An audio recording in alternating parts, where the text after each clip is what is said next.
اللہ کی تمام مخلوق وہ انسان کے لیے مسخر ہے. کیا مطلب؟ گائے جو ہے وہ ہمارے لیے مسخر ہے. جو مسخر ہوتا ہے وہ مقدس ہوتا ہے. مسخر کا مطلب کیا ہے؟ آپ کے کام میں لگا دیا، آپ کی خدمت پہ لگا دیا. دیکھو، بڑے جب چھوٹوں کی خدمت کرتے ہیں تو اس کو خدمت نہیں، اس کو احسان کہا جاتا ہے. ہم کہتے ہیں ہمارے ماں باپ کا ہم پر بہت بڑا احسان ہے. ماں نے ہمیں دودھ پلایا، ماں نے ہمیں جو بھی خدمتیں مائیں کر رہی ہوتی ہیں، گندگیاں صاف کرنا، تو اس کو کیا کہا جاتا ہے؟ احسان. کیونکہ ماں کا درجہ کیا ہے؟ بڑا. یہی کام جب ماسی کر رہی ہو تو ماسی کہے تب تو چھوٹا تھا، میں نے تیرے گھر میں جھاڑویں لگائیں، میں نے تیرے پوتڑے دھوئے. پوتڑے کہتے تھے نا پہلے اردو میں اس کو. تیرے پیمپر کو جب پیمپر ایجاد نہیں ہوا تھا تو جو چیز ایجاد ہوئی ہوئی تھی اس کو کیا کہا جاتا تھا؟ پوتڑے. میں نے تیرے پوتڑے دھوئے اور میں نے ڈبے کا دودھ پانی میں ڈال کے ہلا کے فیڈر بنا کے تجھے پلایا. یہ ساری خدمتیں تو ماسی نے بھی کی ہوتی ہیں، لیکن وہ خدمت کہلاتی ہے، وہ احسانات نہیں کہلاتے. سرونٹ میں اور محسن میں فرق ہے. حالانکہ جو نیچر آف جاب ہے وہ تو ایک جیسی ہے نا، دیکھنے میں ایک جیسی ہے نا. کیا خیال ہے؟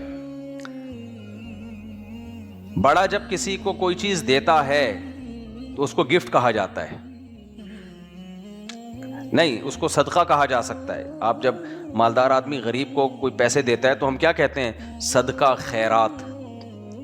لیکن جب غریب آدمی کسی مالدار کو دے گا تو صدقہ کہے گا اس کو. دیکھو 100 روپے ہیں، ایک کروڑ پتی آدمی نے چلتے ہوئے کسی غریب کو 100 روپے پکڑا دیے، ہم کیا کہیں گے؟ یار اس نے صدقہ دیا، خیرات دیا. یہی کہیں گے نا، خیرات دی، صدقہ دیا.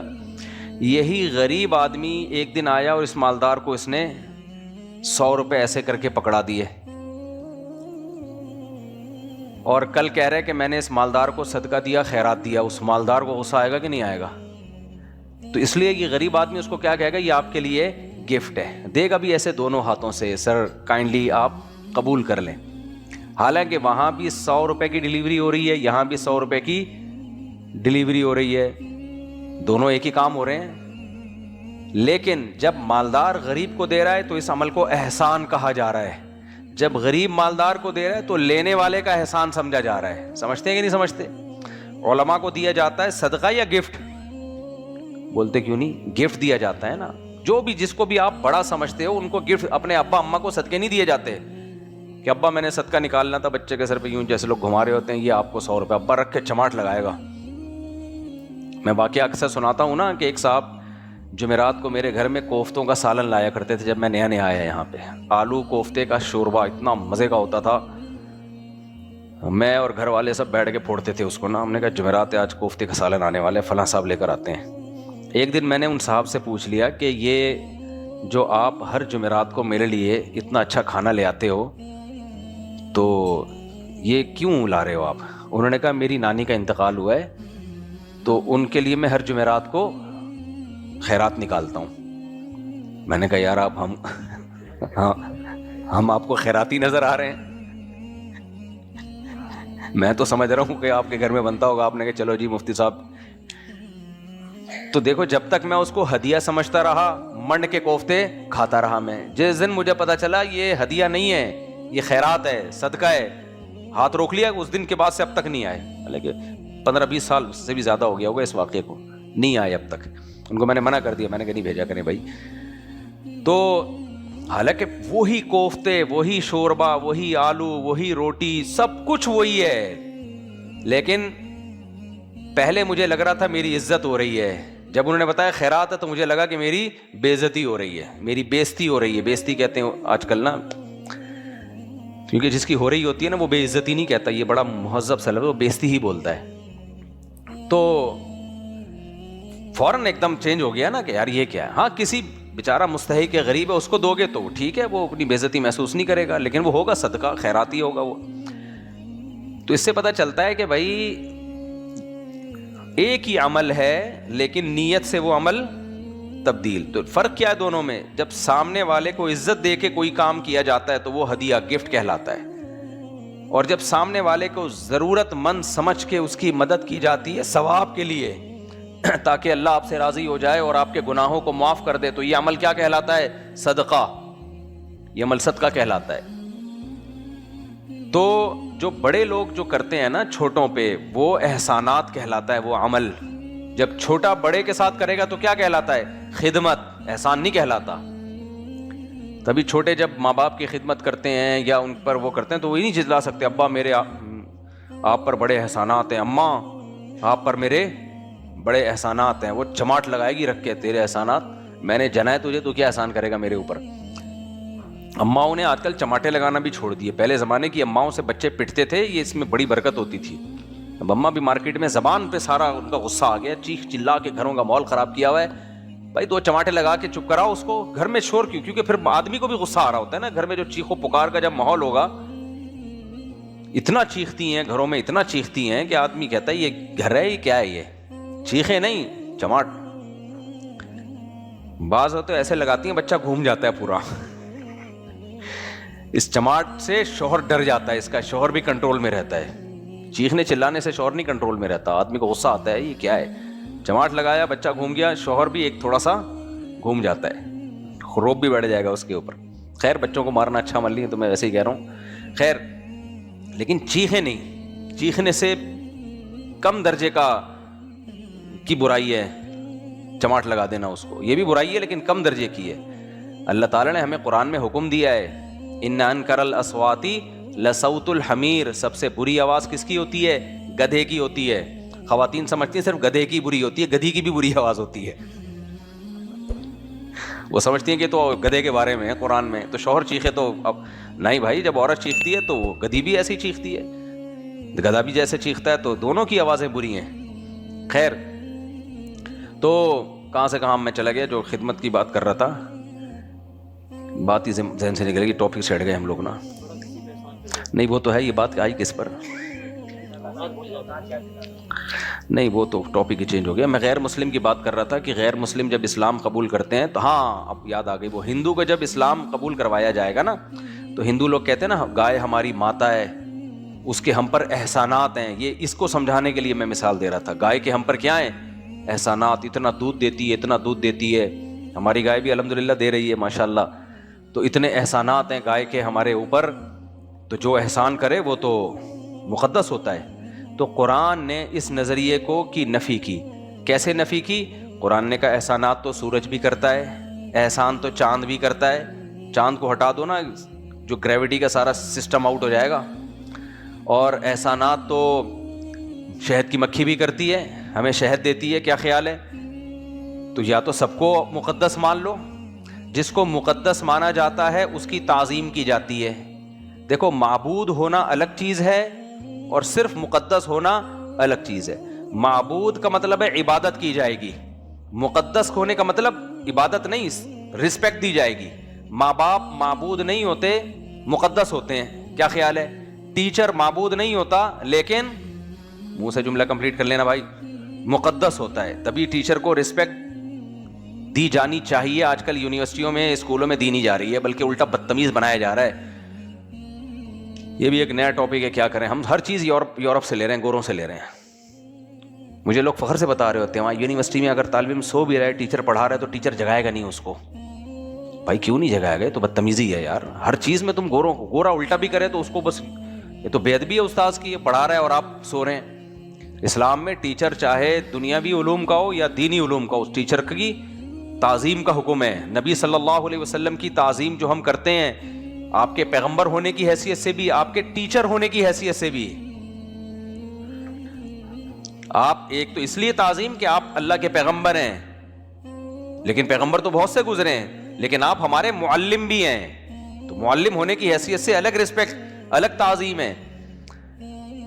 تو جو بھی مقدس ہوتا ہے اس کی عبادت ہو نہ ہو لیکن اس کی تعظیم کی جائے گی، اس کو رسپیکٹ بولتے کیوں نہیں دی جائے گی. تو ہندوؤں نے بولا کہ گائے ہمیں دودھ پلاتی ہے، اتنے کچھ کرتی ہے، تو یہ ہماری. اچھا ایک اور کہ جو محسن ہوتے ہیں نا، محسن وہ مقدس بھی ہوتے ہیں. سمجھ رہے ہو؟ جن کے آپ پر احسانات ہوں تو آپ ان کی تعظیم کرتے ہو کہ نہیں کرتے؟ مقدس اس سینس میں کہہ رہا ہوں کہ قابل تعظیم، وہ مقدس نہیں کہ گناہوں سے پاک صاف، وہ نہیں۔ جو بھی محسن ہوتا ہے آپ کا، تو شریعت بھی کہتی ہے، عقل بھی کہتی ہے، آپ نے اس کو رسپیکٹ دینی ہے۔ تبھی ماں باپ کے احسانات چونکہ سب سے زیادہ، لہذا ان کی رسپیکٹ بھی سب سے زیادہ ہے۔ یہ بات سمجھ میں آئی؟ اب دیکھو یہ دونوں دلائل ہندو لوگ ملاتے ہیں، بولتے ہیں دیکھو گائے احسان بھی کرتی ہے۔ کیسے احسان کرتی ہے؟ بے تحاشا دودھ پلاتی ہے، اور گائے کا دودھ بھینس سے اچھا ہوتا ہے، اور گائے کے دودھ میں میگنیشیم کی مقدار زیادہ ہوتی ہے۔ ایسا نہ ہو میرے اس بیان کے بعد گائے کا دودھ مارکیٹ میں شارٹ ہی ہو جائے، اتنا بکنا شروع ہو جائے کہ بھینس ہی ختم۔ گائے کا دودھ اب فضائل سنا دیتا ہوں۔ حکیم لوگ بولتے ہیں دودھ گائے کا پیو، گوشت بھینس کا کھاؤ۔ بھینس کا گوشت زیادہ اچھا ہے صحت کے لیے بنسبت گائے کے، اور ہمارے یہاں الٹا ہو رہا ہے، بھینس کا سستا مل رہا ہوتا ہے۔ کے پی کے میں جاؤ، کے پی کے میں بھینس کا گوشت مہنگا ہے، پٹھان لوگ کہتے ہیں بھینس کا گوشت کھاؤ، صحیح کرتے ہیں، اور گائے کا گوشت سستا ہے وہاں پہ۔ ہم لوگ کو پتہ نہیں کس نے بیوقوف بنا دیا کہ گائے کا گوشت کھاؤ، بھینس کا نہیں کھاؤ۔ بھینس کا گوشت، ابے بھینس کی بریانی ہے، یہ ایسے کہہ رہے ہوتے ہیں لوگ، ابے بھینس تو کیا ہو گیا، وہ گوشت ہی ہے بھائی، اس میں فیٹ کم ہوتا ہے، بھینس میں کولیسٹرول بھی کم ہوتا ہے۔ تو ہاں بڈھی بھینسیں ہوتی ہیں تو وہ ایک الگ بات ہے۔ ہم لوگ اس لیے بھینس کے گوشت سے اوائڈ کرتے ہیں کہ ہمیں پتہ ہے جب ریٹائر ہو جاتی ہے نا بھینس، جب بھینس ریٹائر ہو جاتی ہے اس وقت پھر اس کے تکے بنتے ہیں، تو وہ تو بڈھی گائے بھینس کا گوشت ہوتا ہے۔ خیر کٹے کا گوشت کھایا کرو، کٹے کا، خیر قربانی بھی کیا کرو، وہ اتنے موٹے موٹے کٹے ہوتے ہیں ان کی، اس کی قربانی کرو تو 2 بیلوں کے برابر ایک میں گوشت نکلتا ہے ایک بھینسے میں۔ لیکن بھینسے کو گرانا آسان کام نہیں ہے، خود گرنے کا چانس زیادہ ہوتا ہے۔ خیر تو اب وہ کہتے ہیں دیکھو گائے کے اتنے احسانات ہمارے اوپر، گائے دودھ پلاتی ہے، اس میں میگنیشیم کہتے ہیں زیادہ ہوتا ہے۔ عمر جیسے جیسے آدمی کی یا عورتوں کی بڑھتی ہے، میگنیشیم کی ڈاکٹر لوگ کہتے ہیں کمی ہوتی ہے، بہت زیادہ ضرورت ہوتی ہے اس میں، کہتے ہیں کہ ہوتا ہے۔ اس کا گھی گائے بھینس کے گھی سے اچھا ہے، بہت صحت مند کے لیے، صحت کے لیے اچھا ہے، اس کی ملائی بھی اچھی ہے، اس کا مکھن بھی اچھا ہے۔ تبھی پیلے مکھن کو لوگ سفید مکھن پہ ترجیح دیتے ہیں، لیکن یہ جو مارکیٹ سے پیلا مکھن آ رہا ہے ان میں اکثر ہلدی ملائی جاتی ہے یا کلر ملایا جاتا ہے۔ میں نے اپنی گائے، ابھی کیا بات ہے، میں نے اپنی گائے کا مکھن نکالا، وہ اتنا ٹیسٹی نہیں تھا۔ بازار کا جو دیسی مکھن تھا نا، جو دیسی کہہ کے بک رہا ہے، میں کمپنی کا نام نہیں لوں گا، کمپنی بولے گی یہ ہماری برائیاں کر رہا ہے، جو یہ ہے کہ یہ خالص ہے، اس کو چکھا تو بہت ٹیسٹی تھا وہ، اسی سے مجھے اندازہ ہو گیا یہ اوریجنل نہیں ہے۔ سمجھتے ہو؟ کیونکہ ہم نے اپنے مبارک ہاتھوں سے ایک چیز نکالی ہے اپنی گائے سے، اور بالکل اوریجنل، اس میں وہ ٹیسٹ نہیں آ رہا۔ تو پھر میں نے نیٹ پہ سرچ کیا تو پتا چلا کہ یہ جو بازار میں دیسی مکھن بھی ہوتا ہے، شاید کوئی کمپنی صحیح بناتی ہو، میں ہر ایک کی بات نہیں کر رہا، تو اس میں بھی ایسنس ڈالے جاتے ہیں، اس میں بھی کلر ڈالے جاتے ہیں، اس میں بھی سب سے بڑھیا ذائقے کے لیے ایسنس ڈالے جاتے ہیں، کیمیکل ملائے جاتے ہیں، اور پھر کلر بھی ہوتا ہے اس میں، اور وغیرہ وغیرہ۔ اس کے بعد جا کے وہ دیسی بس یہ ہوتا ہے کہ گائے سے نکالا ہے ہم نے، تو جو دیسی نہیں ہے وہ کون سا، کیا بولوں ابھی میں، کہاں، وہ بھی تو گائے سے ہی نکل رہا ہے۔ دیسی کا مطلب یہ ہوتا ہے گائے نے دیا اور آپ نے اس کو، اور اس میں نمک کتنا ڈالا جاتا ہے ذائقے کے لیے، وہ تو بلڈ پریشر، جو بی پی کے مریض ہیں ان کا تو بی پی ہائی کرے گا۔ اب وہ یہ سمجھ رہے ہوتے ہیں مکھن کھانے سے ہمارا بی پی بڑھ رہا ہے، مکھن سے نہیں بڑھ رہا ہوتا، وہ اس نمک سے بڑھ رہا ہوتا ہے جو ٹیسٹ کے لیے انہوں نے مکھن میں ڈالا ہوتا ہے۔ یہ پوائنٹ ٹو بی نوٹڈ ہے۔ اسی طرح یاد رکھو جو انڈا کھانے سے کہتے ہیں نا بلڈ پریشر بڑھتا ہے، وہ انڈے سے نہیں بڑھ رہا ہوتا، انڈے میں جو نمک چھڑک رہے ہوتے ہیں نا اس سے بڑھ رہا ہوتا ہے۔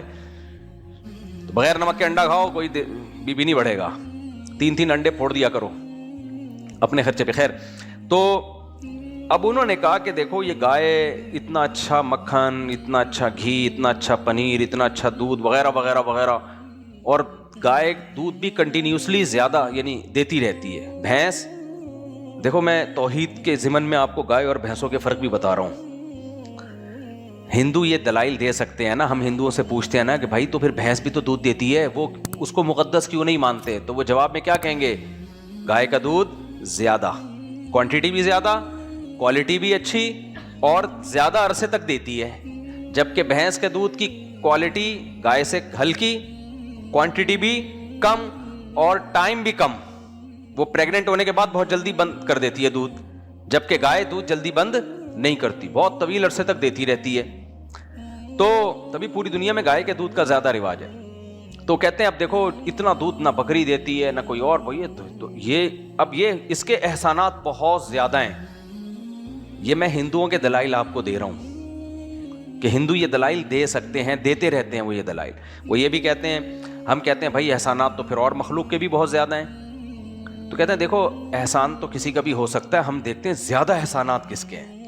مثال کے طور پر غفار بھائی نے بھی کبھی آپ کو ایک پیالی چائے کی پلا دی, تو اب یہ تھوڑی کہ غفار بھائی کو وہ ریسپیکٹ دینا شروع کر دو جو اپنے باپ کو دیتے ہو عزت.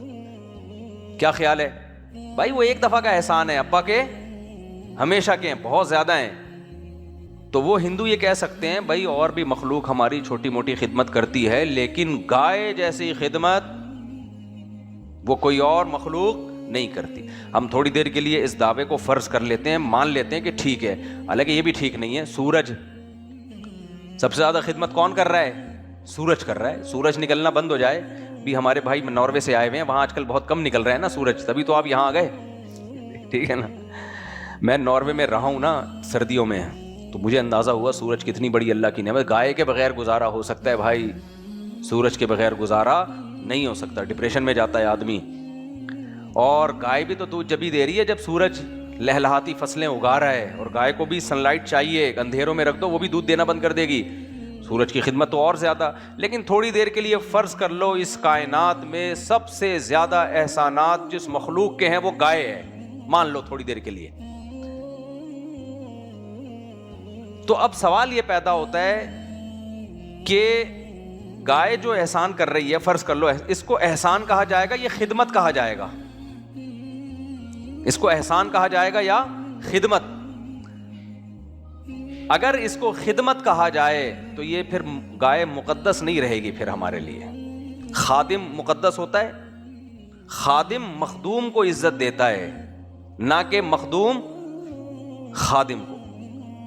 گھر میں آپ نے کوئی ملازم رکھا, یا دفتروں میں لوگ ملازم رکھتے ہیں, یا باس کے نیچے امپلائیز ہوتے ہیں, تو وہ باس کو عزت دے رہے ہوتے ہیں یا باس ان کو رسپیکٹ دیتا ہے؟ حالانکہ وہ بھی تو کتنی خدمت کر رہے ہوتے ہیں, وہ بھی تو کتنی خدمت کر رہے ہوتے ہیں. تو قرآن نے ہمیں یہ بتایا وَسَخَّرَ لَكُم مَا فِي السَّمَاوَاتِ وَمَا فِي الْأَرْضِ جَمِيعًا مِّنْهُ, جو کچھ آسمانوں میں اور جو کچھ زمینوں میں انسان کے علاوہ جو کچھ بھی ہے سب کا سب میں نے تمہاری خدمت میں لگا دیے. یہ سب تمہارے سرونٹ ہیں, یہ سب تمہارے کیا ہیں؟ ملازم, خادم. اب جب خادم بنا دیا تو جو تقدس کا جو ایک حالہ تھا نا, جو ہم نے کھینچا ہوا تھا, اس کو قرآن نے اٹھا کے پھینک دیا. سورج ہمارا ملازم ہے, سمجھ رہے ہو کہ نہیں سمجھ رہے؟ جاب کر رہا ہے. اللہ نے ہماری خدمت کے لیے اس کو جاب پہ رکھا ہوا ہے. سورج کو کیسے سمجھائیں؟ اللہ نے گائے کو ہماری خدمت کے لیے جاب پہ رکھا ہوا ہے. تبھی تو اللہ نے کہا جب یہ خدمت کرنا چھوڑ دے تو ایک خدمت رہ جاتی ہے, کاٹ کے کھا جانے والی, وہ والی کرو ورنہ یہ آپشن بھی ختم ہو جائے گا. تبھی گائے دودھ دینا بند کرے, کاٹ کے کھا جاتے ہیں کہ یہ بھی خدمت کی ایک قسم ہے کہ بھئی گوشت کھا لو اس کا. بکرے کی خدمت یہ ہے کہ گوشت کھا لو, یہی خدمت ہے. یا بریڈنگ کے لیے رکھو اس کو, یہ خدمت ہے. چوہوں کی بھی آپ کہہ سکتے, چوہے بھی ہمارے لیے.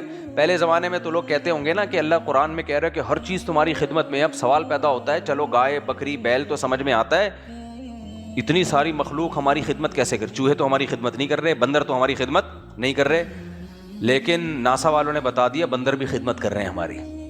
جب بھی خلا میں بھیجا جاتا ہے نا کہ انسان کہاں تک زندہ رہتا ہے, تو پہلے بندر کو بھیجا جاتا ہے, ٹوپی چشمہ پہنا کے, اس کو دیکھنے میں بالکل انسان نظر آئے. وہاں بھیجا جاتا ہے اور دیکھا جاتا ہے کہ کہاں تک یہ زندہ ہے. چاند پہ جب انسان پہنچا ہے نا, انسان بعد میں گیا ہے, پہلے یہ بندروں پہ اور چمپینزی ان پہ تجربے ہوئے ہیں, کیونکہ انسان کو بالکل قریب قریب ہوتے ہیں نا, تو ان کو پہلے تجرباتی طور پہ ایک دم سے انسان اڑ کے نہیں چلا گیا. تو یہ بھی تو خدمت ہی ہے ہماری. کیا خیال ہے بھائی؟ یہ بھی تو ہماری خدمت ہے. چوہے تو ایسی خدمت کر رہے ہیں نا, اف, آپ حیران ہو رہے ہو. جتنی میڈیسن, جتنی دوائیاں بنتی ہیں, ساری چوہوں پہ تجربے ہوتے ہیں, اور صحیح انتقام لیا ہے چوہوں سے. کل ہماری ایک مشین تھی, اس کی تار چوہا کاٹ کے چلا گیا. جو ایک یہ گناہوں کی سزا چوہوں کو دنیا میں مل رہی ہے. چوہے نے کیا کچھ نہیں کیا نا, انسانوں کو کتنا نقصان پہنچایا ہے.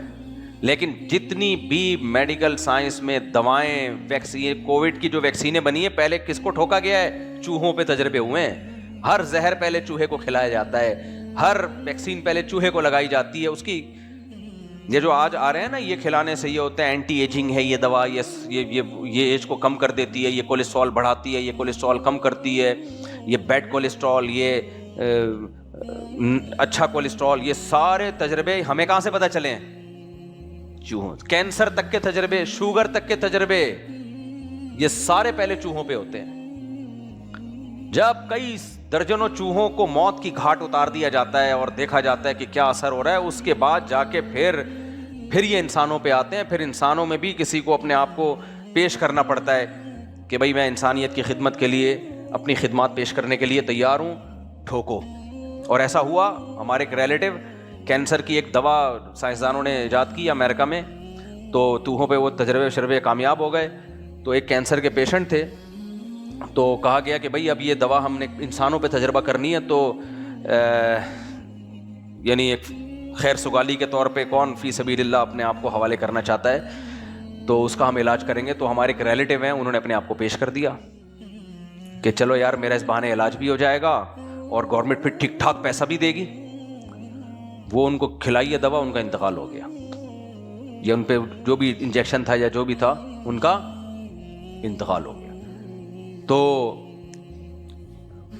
پھر لیکن حکومت نے نوازا بہت ان کے رشتہ داروں کو, سب کو نیشنلٹی دے دی, جتنے ان کے پاکستان میں ریلیٹو تھے, جو جہاں بلا کے سب کو امریکہ کا.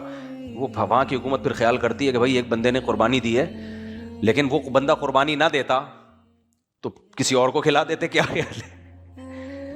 تو وہ کہتے ہیں بھائی کون اپنی خدمات پیش کرتا ہے, تو یہ ہوتا ہے پوری دنیا میں. لیکن انہیں حکومت نے پھر, وہ خود ان کے ریلیٹو نے مجھے بتایا کہ بہت پیسہ دیا امریکن حکومت نے, ان کے رشتہ داروں کو بھی, ان کے گرین کارڈ دے دیا سب کو کہ بھئی ایک بندے نے قربانی دی ہے. خیر, لیکن ایسا ہوتا نہیں, عام طور پہ مرتے نہیں ہیں. وہ اتنے تجربے کر چکے ہوتے ہیں کہ 1% بمشکل چانس ہوتا ہے کہ بندہ مر جائے.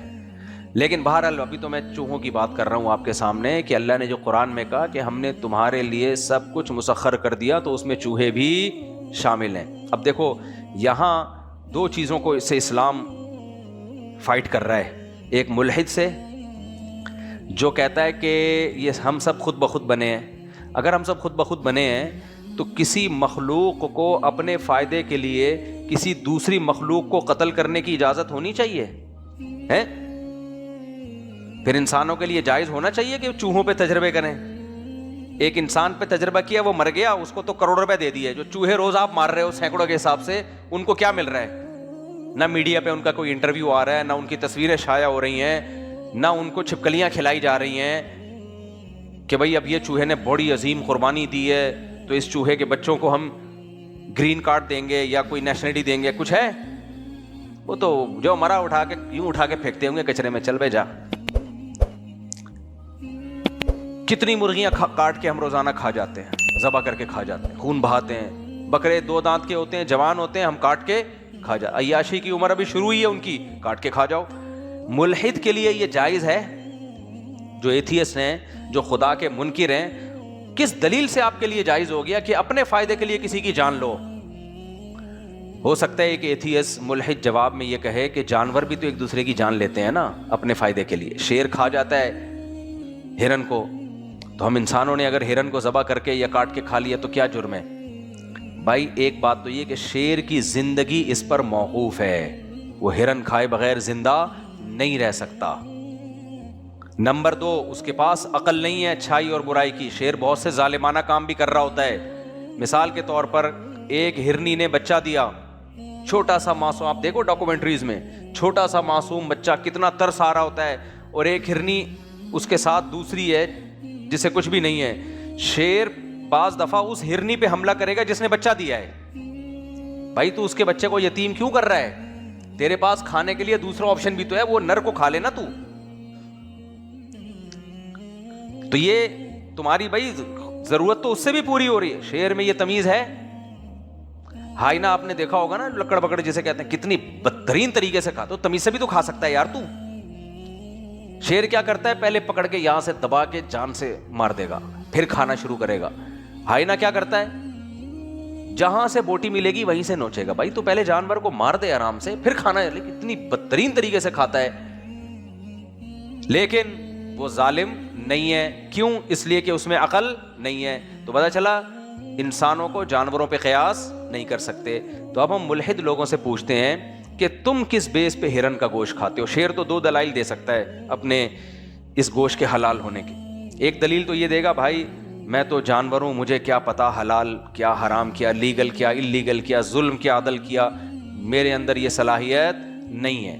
جیسے آپ نے کسی کو وزن اٹھانے کو کہا کہ 10 کلو اٹھا کے رکھ دو, یہ تمہارا امتحان ہے. وہ کہے بھائی میرے بازو میں تو فریکچر ہوا ہے, میں تو 1 کلو ویٹ نہیں اٹھا سکتا, تو ہم مان لیں گے نا اس کی بات کہ یار یہ تو معقول عذر ہے, اب اس کو ہم مکلف نہیں بنائیں گے.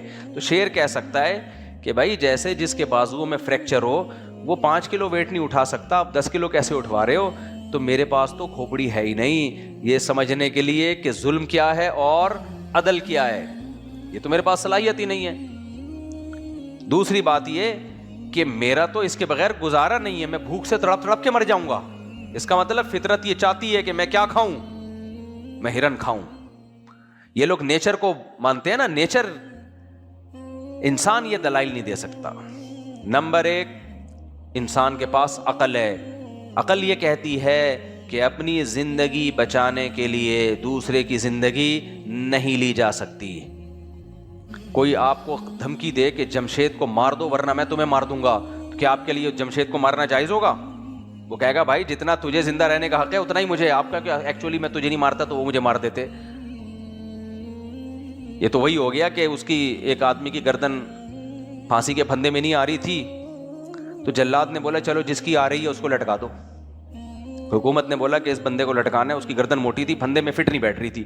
تو اس نے کہا اس کی چونکہ فٹ نہیں بیٹھ رہی ہے تو سب انسان برابر ہیں, سب مسلمان بھائی بھائی ہوتے ہیں, تو یہ دبلا سا اس کی آ رہی ہے اس کو لٹکا دو. تو کہے گا بھائی مارنا اس کو ہے تو مجھے کیوں مار رہے ہو؟ اس کی گردن نہیں آ رہی تو رسہ لمبا بنواؤ یا جو مرضی کرو. کسی کو بچانے کے لیے کسی دوسرے کو قتل کرنا جائز نہیں ہے. تبھی تو علماء کہتے ہیں ماں کے پیٹ میں اگر بچہ ہو اور 4 مہینے سے زیادہ ہو جائے, جان پڑ جائے, پھر اس بچے کو کسی قیمت پہ ضائع نہیں کر سکتے. اگرچہ ڈاکٹر یہ کہے کہ ماں کی جان کو خطرہ ہے, دونوں کی جان بچانے کی کوشش کی جائے گی, کسی ایک کی جان کی وجہ سے دوسرے کو نہیں مارا جائے گا. سمجھتے ہو؟ ہاں, اتنا ختم ہو کہ یہ ہو کہ بچے کا بارے میں امید ہو کہ یہ پیدا ہی مرا ہوا ہوگا, تو پھر تو نکالا جا سکتا ہے مار کے, کیونکہ وہ تو زندگی میں آنا ہی نہیں ہے نا اس نے. لیکن اگر ڈاکٹر کہہ رہا ہے کہ بچہ ٹھیک ٹھاک ہے اور یہ نارمل پیدا ہوگا لیکن ماں کی زندگی کو خطرہ ہے, تو بھائی آپریشن کر کے نکالو, کس طرح بھی کرو. یہ نہیں ہو سکتا کہ بچے کو ماں کے پیٹ میں مار دیا جائے اگر 4 مہینے ہو چکے ہیں, کیونکہ پراپر انسان بن چکا ہوتا ہے, اس میں مکمل جان پیدا ہو چکی ہوتی ہے اس میں. اب یہ مسائل بھی نا آج کل لبرل لوگوں کو جب ہم سمجھاتے ہیں ان کی سمجھ میں آتے نہیں ہیں یہ مسائل. تو وجہ اس کی بھائی ایک جان کو بچانے کے لیے دوسری جان کو, چاہے وہ ماں کا بچہ ہی کیوں نہ ہو, دونوں جانیں اللہ کی نظر میں کیا ہیں, ایک جیسا حق ہے ان کا. تو اس لیے ہم یہی فتویٰ دیتے ہیں بھائی دونوں کو بچاؤ, پھر جو مر گیا اس کی قسمت ہے, آپ نہیں کر سکتے, یہ آپ نہیں مار سکتے. ہاں, آپ اس صورت میں مار سکتے ہیں کہ بچے کے بارے میں ڈاکٹر یہ کہیں کہ یہ پیدائش سے پہلے مر جائے گا اور پھر ماں کی جان کو بھی خطرہ ہے, تو مرنا تو اس نے ہے ہی پیدائش سے پہلے. تو اب زندگی میں چونکہ نہیں آیا وہ, تو پیدائش سے پہلے ڈاکٹر کہہ رہا ہے کہ یہ مر جائے گا, یعنی دنیا میں نہیں آیا اور پیدائش سے پہلے کہ مر جائے گا, تو پھر ماں کی جان کو بچانے کے لیے اس کو ایڈوانس میں, اس میں بھی یہ کہا جاتا ہے کہ مارے نہیں آپ, اس کو آپریشن کر کے نکال دیں, وہ خود ہی مرے اپنی موت. سمجھتے ہیں کہ نہیں سمجھتے؟ تو ایسا نہیں ہے کہ کسی کی جان کو ایسا ٹیکے لگا کے, جیسے ڈاکٹروں نے تماشے بنائے ہوئے ہیں آج کل, پریگننٹ خواتین چلی جاتی ہیں اٹھا کے مار دیا. یہ تو انڈیا میں تو بہت ہو رہا ہے کہ لڑکا ہے تو مار دیتے ہیں, لڑکی ہے تو مار دیتے ہیں, لڑکا ہے تو پیدا ہونے دیتے ہیں. تو یہ سارے قیامت میں قتل کے کیس ہی بنیں گے سارے کے سارے, سمجھ رہے ہو؟ یہ جو قرآن میں ہے نا, وَإِذَا الْمَوْءُودَةُ سُئِلَتْ بِأَيِّ ذَنبٍ قُتِلَتْ, جس دن زندہ دفن کی ہوئی بچی سے پوچھا جائے گا بتا تجھے کس جرم میں قتل کیا گیا. علامہ ابن کثیر لکھتے ہیں کہ جو بچے کو ماں کے پیٹ میں مار دیا نا, اس پہ بھی آیت صادق ہوتی ہے, کیونکہ اس کا بھی کوئی پوچھنے والا نہیں ہے, تو اللہ اس کا والی وارث ہوگا. وہ کہے گا میری مخلوق تھی, میں نے کروڑوں اسپرم میں سے ایک کی سلیکشن ہوتی ہے, تو یہ سلیکشن کس کی طرف سے ہے؟ اللہ کی طرف سے, اللہ نے اس کو زندگی کے لیے منتخب کر لیا ہے, تو مجھے اور آپ کو یہ رائٹ نہیں ہے کہ اس کو ہم ضائع کریں. آج حمل گرانا ایک بچوں کا کھیل بنا ہوا ہے, تو سارے یہ قیامت میں پتہ چلے گا بھائی صاحب, مائیں گرا رہی ہوتی ہیں اپنے بچوں کو.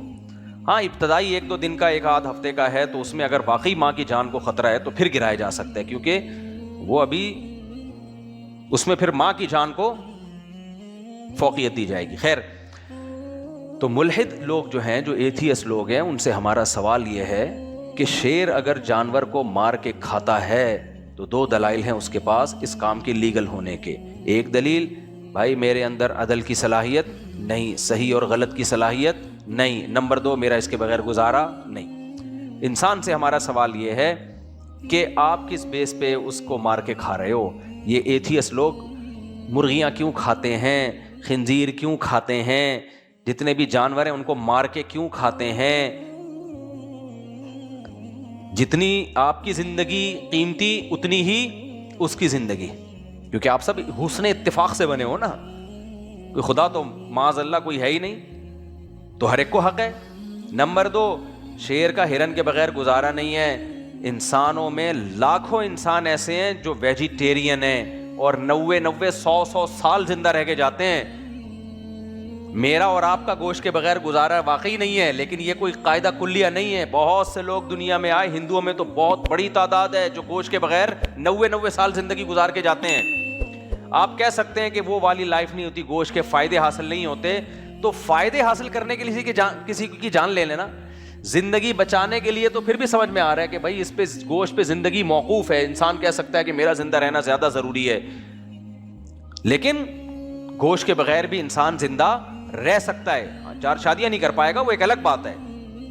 تو یہ لوگ تو ویسی شادیوں کے قائل نہیں ہیں, ملحد لوگ. یہ تو کہتے ہیں ایک تو سوسائٹی کے ایک آپس کی کمپرومائز سے ایک طے ہوا ہوا ہے کہ شادی ہو جاتی ہے, ورنہ کوئی ضروری تھوڑی ہے. تو یہ تو سوسائٹی کا کلچر ہے, یہ تو اس طرح کی فضول باتیں کرتے ہیں نا, تو ان کے لیے تو بالکل بھی حلال نہیں ہونا چاہیے.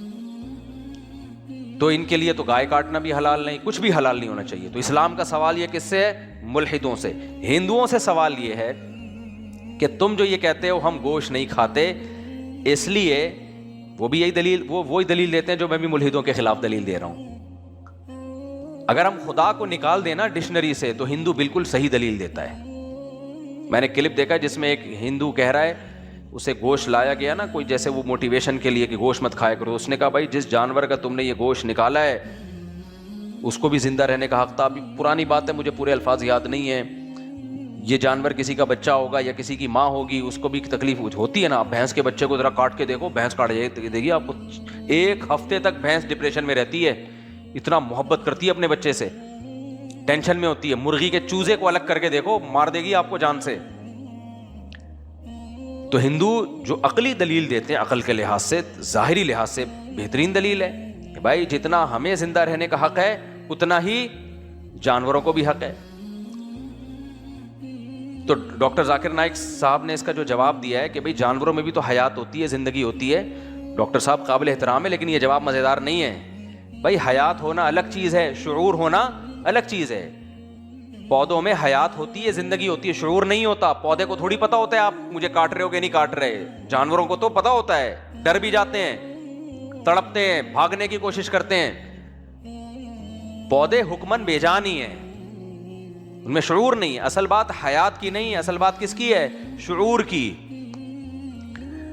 تو عقلی لحاظ سے دیکھا جائے تو بھائی ہندو جو کہہ رہا ہے, اگر خدا کو ہم نکال دیں, خدا کے تصور کو ہم نکال دیں انسان کی زندگی سے, تو ہندو تو صحیح بات کر رہا ہے وہ, کہ کیوں کھائیں ہم گوشت, کس بیس پہ کھائیں. تبھی آپ ہندوؤں کے کلپ دیکھیں, وہ سبزی کھانے کو بہت پروموٹ کر رہے ہیں. یہ نا یوٹیوب کی دنیا میں ایک پوری جنگ چل رہی ہے ڈاکٹروں کے درمیان کہ گوشت کھانا چاہیے یا سبزی. ایک ہندو ڈاکٹر ہے, وہ سبزی کے بہت فضائل بیان کرتا ہے. وہ کہتا ہے یہ جتنے بادام پستے ہیں نا ان کو بھی نکال کے باہر پھینک دو, روٹی کھاؤ, چاول کھاؤ, سمجھ رہے ہو, کھانا کھاؤ. اور آپ ہمارے مسلمان ڈاکٹروں کی تقریریں سن لیں, یا انگریزوں کی, جو انگریز بھی کرسچن ہے نا وہ بھی تو گوشت کو حلال سمجھتے ہیں, یا یہودی بھی, جو وہ بھی جتنے بھی آسمانی مذاہب ہیں وہ سارے گوشت کے فضائل. وہ کہہ رہے ہیں روٹی چاول چھوڑو, کس پہ سیٹ ہو جاؤ؟ گوشت. تو یہ پوری جنگ ہے یوٹیوب پہ. تو ہندو کیا دلیل دیتا ہے؟ بھائی جتنا ہمیں زندہ رہنے کا حق ہے اتنا ہی ان جانوروں کو بھی، ہم کیوں ان کی جان لیں؟ اور خاص طور پر گائے جیسی عظیم شخصیت جس نے ساری زندگی دودھ پلایا، اور جب وہ ریٹائر ہو گئی، ماں بھی دودھ پلاتی ہے، جب دودھ پلانا بند کرتی ہے تو بوڑھی ہو جاتی ہے، تو اس کی تعظیم کم ہوتی ہے یا بڑھ جاتی ہے؟ جب دودھ پلا رہی تھی کم تعظیم، جب بوڑھی ہو گئی تو اس کی عظمت زیادہ. تو گاؤ ماتا بھی جب تک دودھ پلا رہی ہے تعظیم کے قابل، اور جب دودھ پلانا بند کر دے، ریٹائر ہو جائے، تو اب اس کی پینشن لگاؤ، اب اس کی تعظیم کم ہونے کے بجائے بڑھا دو. تو عقل کے حساب سے تو بظاہر صحیح باتیں ہیں. کیا خیال ہے بھائی؟ ہاں اس پر یہ اشکال ہوتا ہے دوسرے جانور بھی تو کہہ رہے کر لو نا، ہم نے کب منع کیا ہے؟ بھینس کو بھی ماتا بنا لو، ہم نے کوئی پابندی تھوڑی لگائی ہے. ابے ہندو اگر کہتے ہیں گائے مقدس ہے تو بھینس کے مقدس ہونے پر انہیں پابندی تھوڑی لگا دی ہے. کہنے کسی نے بھینس کو مقدس مان لیا تو مان لے بھائی، ہمیں گائے زیادہ مقدس لگ رہی ہے، ہمارا دل گائے پر زیادہ آ گیا ہے کہ یہ اس میں تقدس کا عنصر زیادہ ہے. یہ ان کی باتیں ہیں، وہ جو جس طرح سے اس کو ایکسپلین کریں. قرآن نے خدا کی قسم اس مسئلے کو 2 اور 2 4 کی طرح کیا کر دیا ہے؟ دونوں انتہاؤں کو. ایک طرف ایتھیسٹ ہے جس کے پاس کوئی دلیل نہیں ہے اور وہ جانوروں کو کاٹ کے کھاتا ہے، اور ہندوؤں کی دلیل کا اس کے پاس کوئی جواب نہیں ہے. دوسری طرف ہندو ہیں جو ویجیٹیرین ہیں، اور وہ یہ دلیل دیتے ہیں کہ کس بیس پہ ہم کھا رہے ہو، جتنا ہمیں زندہ رہنے کا حق ہے اتنا ہی اس کو بھی ہے. قرآن نے ایک آیت میں جواب دے دیا اس کا، وَسَخَّرَ لَكُم مَا فِي السَّمَاوَاتِ وَمَا فِي الْأَرْضِ. اللہ کہتے ہیں کائنات اگر خود بخود بنی ہوتی تو یہ سارے دلائل ٹھیک تھے. یہ بنی نہیں ہے، یہ میں نے بنائی ہے، اور اس کا مالک کون ہوں؟ میں ہوں. مالک کو یہ رائٹ ہوتا ہے کہ وہ اجازت دے کہ کس چیز کو کس کے لیے بنایا گیا ہے. اللہ کہتے ہیں میں نے بنائی ہے، اور یہ ساری کائنات میں نے بنائی ہے انسان کے لیے، یہ سب تمہارے خدمت گزار ہے. تو اللہ نے ہندوؤں کو یہ جواب دے دیا کہ ہم جو گائے کو کاٹ کے یا بھینس کو یا بکرے کو کاٹ کے کھاتے ہیں، ہمیں گاڈ کی طرف سے پرمیشن ملی ہے. جس نے بکرے کو بنایا اس نے اجازت دی، اور وہ کہہ رہا ہے اگر انسانوں کے کھانے کے لیے نہ ہوتے تو بناتا ہی نہیں میں ان کو. پوری کائنات بنی میرے اور آپ کے لیے میرے بھائی، ہم نہ ہوتے تو یہ کائنات بنتی نہیں ہے. یہ بالکل ایسا ہی ہے جیسے ماں نے بڑی محنت، بچے نے کہا اماں مجھے رات کو بریانی بنا دو، اماں نے بڑی محنت سے بریانی بنائی، اس میں دمبے کی چربی ڈالی. میں پھر وہ طریقہ بتاؤں گا نا تاکہ کبھی کوئی بریانی بنائے تو پھر مجھے بھی وہی والی چیزیں ملے نا. میں ایک تیر سے 2 شکار کھیلتا ہوں تاکہ ٹائم بچے اور ساری باتیں ہو جائیں. دمبے کی بریانی، چربی، اس میں کوکنگ آئل بالکل بھی نہیں ڈالا، اور کمپنی کے مسالے نہیں، گھر کے مسالے ڈالے اس میں. سمجھ رہے ہو کہ نہیں سمجھ رہے؟ کلر بھی نہیں ڈالا، کلر بھی یہ بیڑا غرق کر دیتا ہے جو آ رہے ہیں آج کل. بہترین قسم کی اماں نے بریانی بنائی، اور زبردست بریانی. اب آپ کو لا کے بٹھایا، آپ کھا ہی نہیں رہے. اماں کہہ رہی بیٹا کھانا. اماں میں نہیں کھا سکتا. تو اماں کہے گی تیرا باپ کھائے گا یہ؟ میں نے بنائی تیرے لیے. بریانی کے مالک میں ہوں، گوشت کی مالک میں ہوں، چاول کے مالک میں ہوں. یہ پورے پروسیس سے گزار کے کمبخت میں نے تیرے لیے بنائی کہ تو کھائے گا، اور تو کہہ رہا ہے اس میں گوشت ڈلا ہوا ہے، وہ کسی دمبے کو مارا گیا، اس میں کاٹا گیا، تو دمبا نہیں کھاؤں گا، میں یہ نہیں کروں گا، میں وہ نہیں کروں گا. تو اماں رکھ کے چماٹ لگائے گی کہ نہیں لگائے گی؟ اس زمانے کی اماں ہوگی تو چیختی رہے گی، ہاں ہوئی برتن اٹھا کے. پرانے زمانے کی اماں ہوگی ایک رکھ کے چھاپ دے گی پورا بچے کے، اور بچہ یوں کر کے. پہلے زمانے میں ایسا ہی ہوتا تھا، چماٹے بچوں کو پڑتے تھے، گھوم جاتے تھے. خیر وہ گھوم کے واپس اپنی جگہ پہ آ جائے گا. غصہ آئے گا کہ نہیں آئے گا اماں کو؟ میں نے بنائی تیرے لیے بھائی. اللہ نے ان جانوروں کو ڈیزائن کیا ہے، خود بخود نہیں بنے. شہد کی مکھی خود بن سکتی ہے؟ ظلم تو یہ بھی ہے، شہد کی مکھی اتنا شہد بناتی ہے اور کیسے اپنے شہد کی حفاظت کرتی ہے. آپ وہ منظر یوٹیوب پہ دیکھو ذرا. میں تو خود شہد کے چھتوں سے نکالتا رہا ہوں نا شہد. کتنا ترس آتا ہے مکھیوں پہ. جب مکھی کو اندازہ ہو جائے نا کوئی انسان آ رہا ہے شہد نکالنے، چوس کے سارا ختم کر دیتی ہے. تبھی شہد نکالنے کے ماہرین کہتے ہیں دیکھ کے رکھو کہاں ہے شہد کا چھتا، زیادہ چھیڑو نہیں مکھیوں کو. جب بڑا ہو جائے نا، اندازہ ہوا بہت ہو گیا ہے، اچانک جاؤ چھاپا مارو، دھواں دے کے ان کو ہٹاؤ وہاں سے. اس میں کچھ بے ہوش ہوں گی، کچھ مریں گی، کچھ تڑپیں گی. سارا تہس نہس کر دی ان کی محنت. کتنی محنت سے انہوں نے شہد بنایا ہوتا ہے. اتنی اسٹرگل ہوتی ہے, پوری ایک کمپنی کی طرح کام ہوتا ہے. ایسا نہیں ہوتا کہ ساری ایک ہی کام میں لگی ہوئی ہیں. ملکہ مکھی ہے, مزدور مکھیاں ہیں, نر مکھیاں, مادہ مکھیاں, انڈے والی الگ مکھیاں, انڈوں کی حفاظت کے لیے الگ, انڈے دینے کا ڈپارٹمنٹ الگ, پورا کمپنی. بھائی کمپنی بھی ایسے کام نہیں کر رہی ہوتی. پھر وہ جو شہد کے 6 کونے ہوتے ہیں چھتے کے, اس میں اسپیس زیادہ ہوتی ہے, وینٹیلیشن کا, مکھیاں باقاعدہ ہوا دے رہی ہوتی ہیں. یہ ریسرچ سے ثابت ہے کہ ٹیمپریچر کو مینٹین رکھنا ہے. اب اتنی محنت سے انہوں نے بنایا اور ہم گئے دھواں دے کے چڑھے یہاں سے, سارا ہٹایا یوں کر کے, پورا چھتا توڑ کے گھنے بن کے مکھی دیکھ رہی ہے. بھائی یہ ہے حضرت انسان مفتی صاحب, جو ہر وقت چوری کے خلاف اور ڈکیتی کے خلاف بیانات داغتے رہتے ہیں. انسانیت انسانیت, یہ انسانیت ہے؟ ہم پاگل ہیں جو ہم نے اتنی محنت کی ہے. اور اگر انسان تھوڑا سا شہد اس میں چھوڑ دے نا مکھیوں کے لیے, تو وہ بھی کم وقت اپنے لیے چھوڑ رہا ہوتا ہے. بھاگنا نہیں, یہاں سے دوبارہ بنانا, 6 مہینے بعد پھر آؤں گا میں. چھوڑتا بھی اس چکر میں ہے, ورنہ چوس لے پورا اس کا شہد. اور یہ تو شکر ہے مکھیوں کا سالن نہیں بنتا, ورنہ انسان کیا کرتا, شہد بھی نکالتا, ان مکھیوں کو پکڑ کے ان کا بھی شوربہ بنا کے پیتا. تو ہندو کے پاس اس کا جواب ہے یار گوشت جب اللیگل ہے تو شہد بھی اللیگل ہونا چاہیے. ایتھیسٹ کے پاس جواب ہے, بولتے کیوں نہیں, ملحد کس بیس پہ ہوا؟ بھائی اس نے اپنے لیے بنایا ہے, کتنا ظلم ہے. کیا شہد کے بغیر آپ کا گزارا نہیں ہو سکتا؟ شہد کے بغیر بھی آپ کا گزارا ہو سکتا ہے. شہد کھانا کوئی ضروری تو نہیں ہے. ان تمام باتوں کا جواب صرف کس کے پاس ہے؟ تبھی تو ہمیں اسلام سے محبت ہے. ہم گنہگار مسلمان ہیں, لیکن خدا کی قسم مذہب صرف اسلامی ہے, ختم. کلیئرٹی کس کے پاس ہے؟ اسلام کے پاس. ہاں اگر ہم سے کوئی غلطی ہو اللہ سے معافی مانگو, اللہ ہم عمل نہیں کر پا رہے, گنہگار ہیں, توبہ کی توفیق دے ہمیں, سیدھے راستے پہ چلا. لیکن ہمیں پتہ ہے سیدھا ٹریک ہے صرف اور صرف اسلام, صرف اسلام. یہ 4 شادیاں کوئی دیکھ لو یار, تھوڑی دیر عقل سے سوچو نا. اسلام کے علاوہ کسی مذہب میں الاؤ نہیں ہے. بیڑا ہی غرق کر دیا انہوں نے اپنی سوسائٹی کا, مردوں کا بھی بیڑا غرق, عورتوں کا بھی بیڑا غرق. میں نے ایک ہندو سے پوچھا تم لوگ ایک بیوی رکھتے ہو تو کیا زندگی میں ایک ہی؟ وہ کہتا ہے نہیں بھائی. میں نہیں کہہ رہا سارے ہندو ایسے ہیں, وہ ڈاکٹر تھے پاکستانی, کہتے ہیں بھائی ایک ہوتی ہے دکھانے کو, ویسے ادھر ادھر بہت کچھ الٹا سیدھا. میں نہیں کہہ رہا سارے ہندو, میں کسی پہ بدگمان نہیں ہو رہا, لیکن دنیا میں زیادہ تر یہی ہو رہا ہے. زیادہ تر غیر مسلموں میں تو زیادہ ہو رہا ہے یہ. دکھانے کو ایک بیوی ہوتی ہے, چھپانے کو گرل فرینڈس رکھی ہوئی ہوتی ہیں دبا کے. اب تو سائنس نے بھی ثابت کر دیا بھائی میڈیکلی, ایک آدمی کے لیے جو, یعنی ایک میڈیکل کو چھوڑو یار, کچھ دلائل 2 4 کی طرح ہوتے ہیں. عورت میں جنسی قوت مرد کے برابر اگر ہے تو اس کا مطلب مرد اس بارے میں عورت جیسا ہے. کیا خیال ہے؟ مرد ان ڈیزائرز میں کس جیسا ہے؟ عورت جیسا. تو مرد کے لیے اس سے بڑا کوئی تانا ہو سکتا ہے؟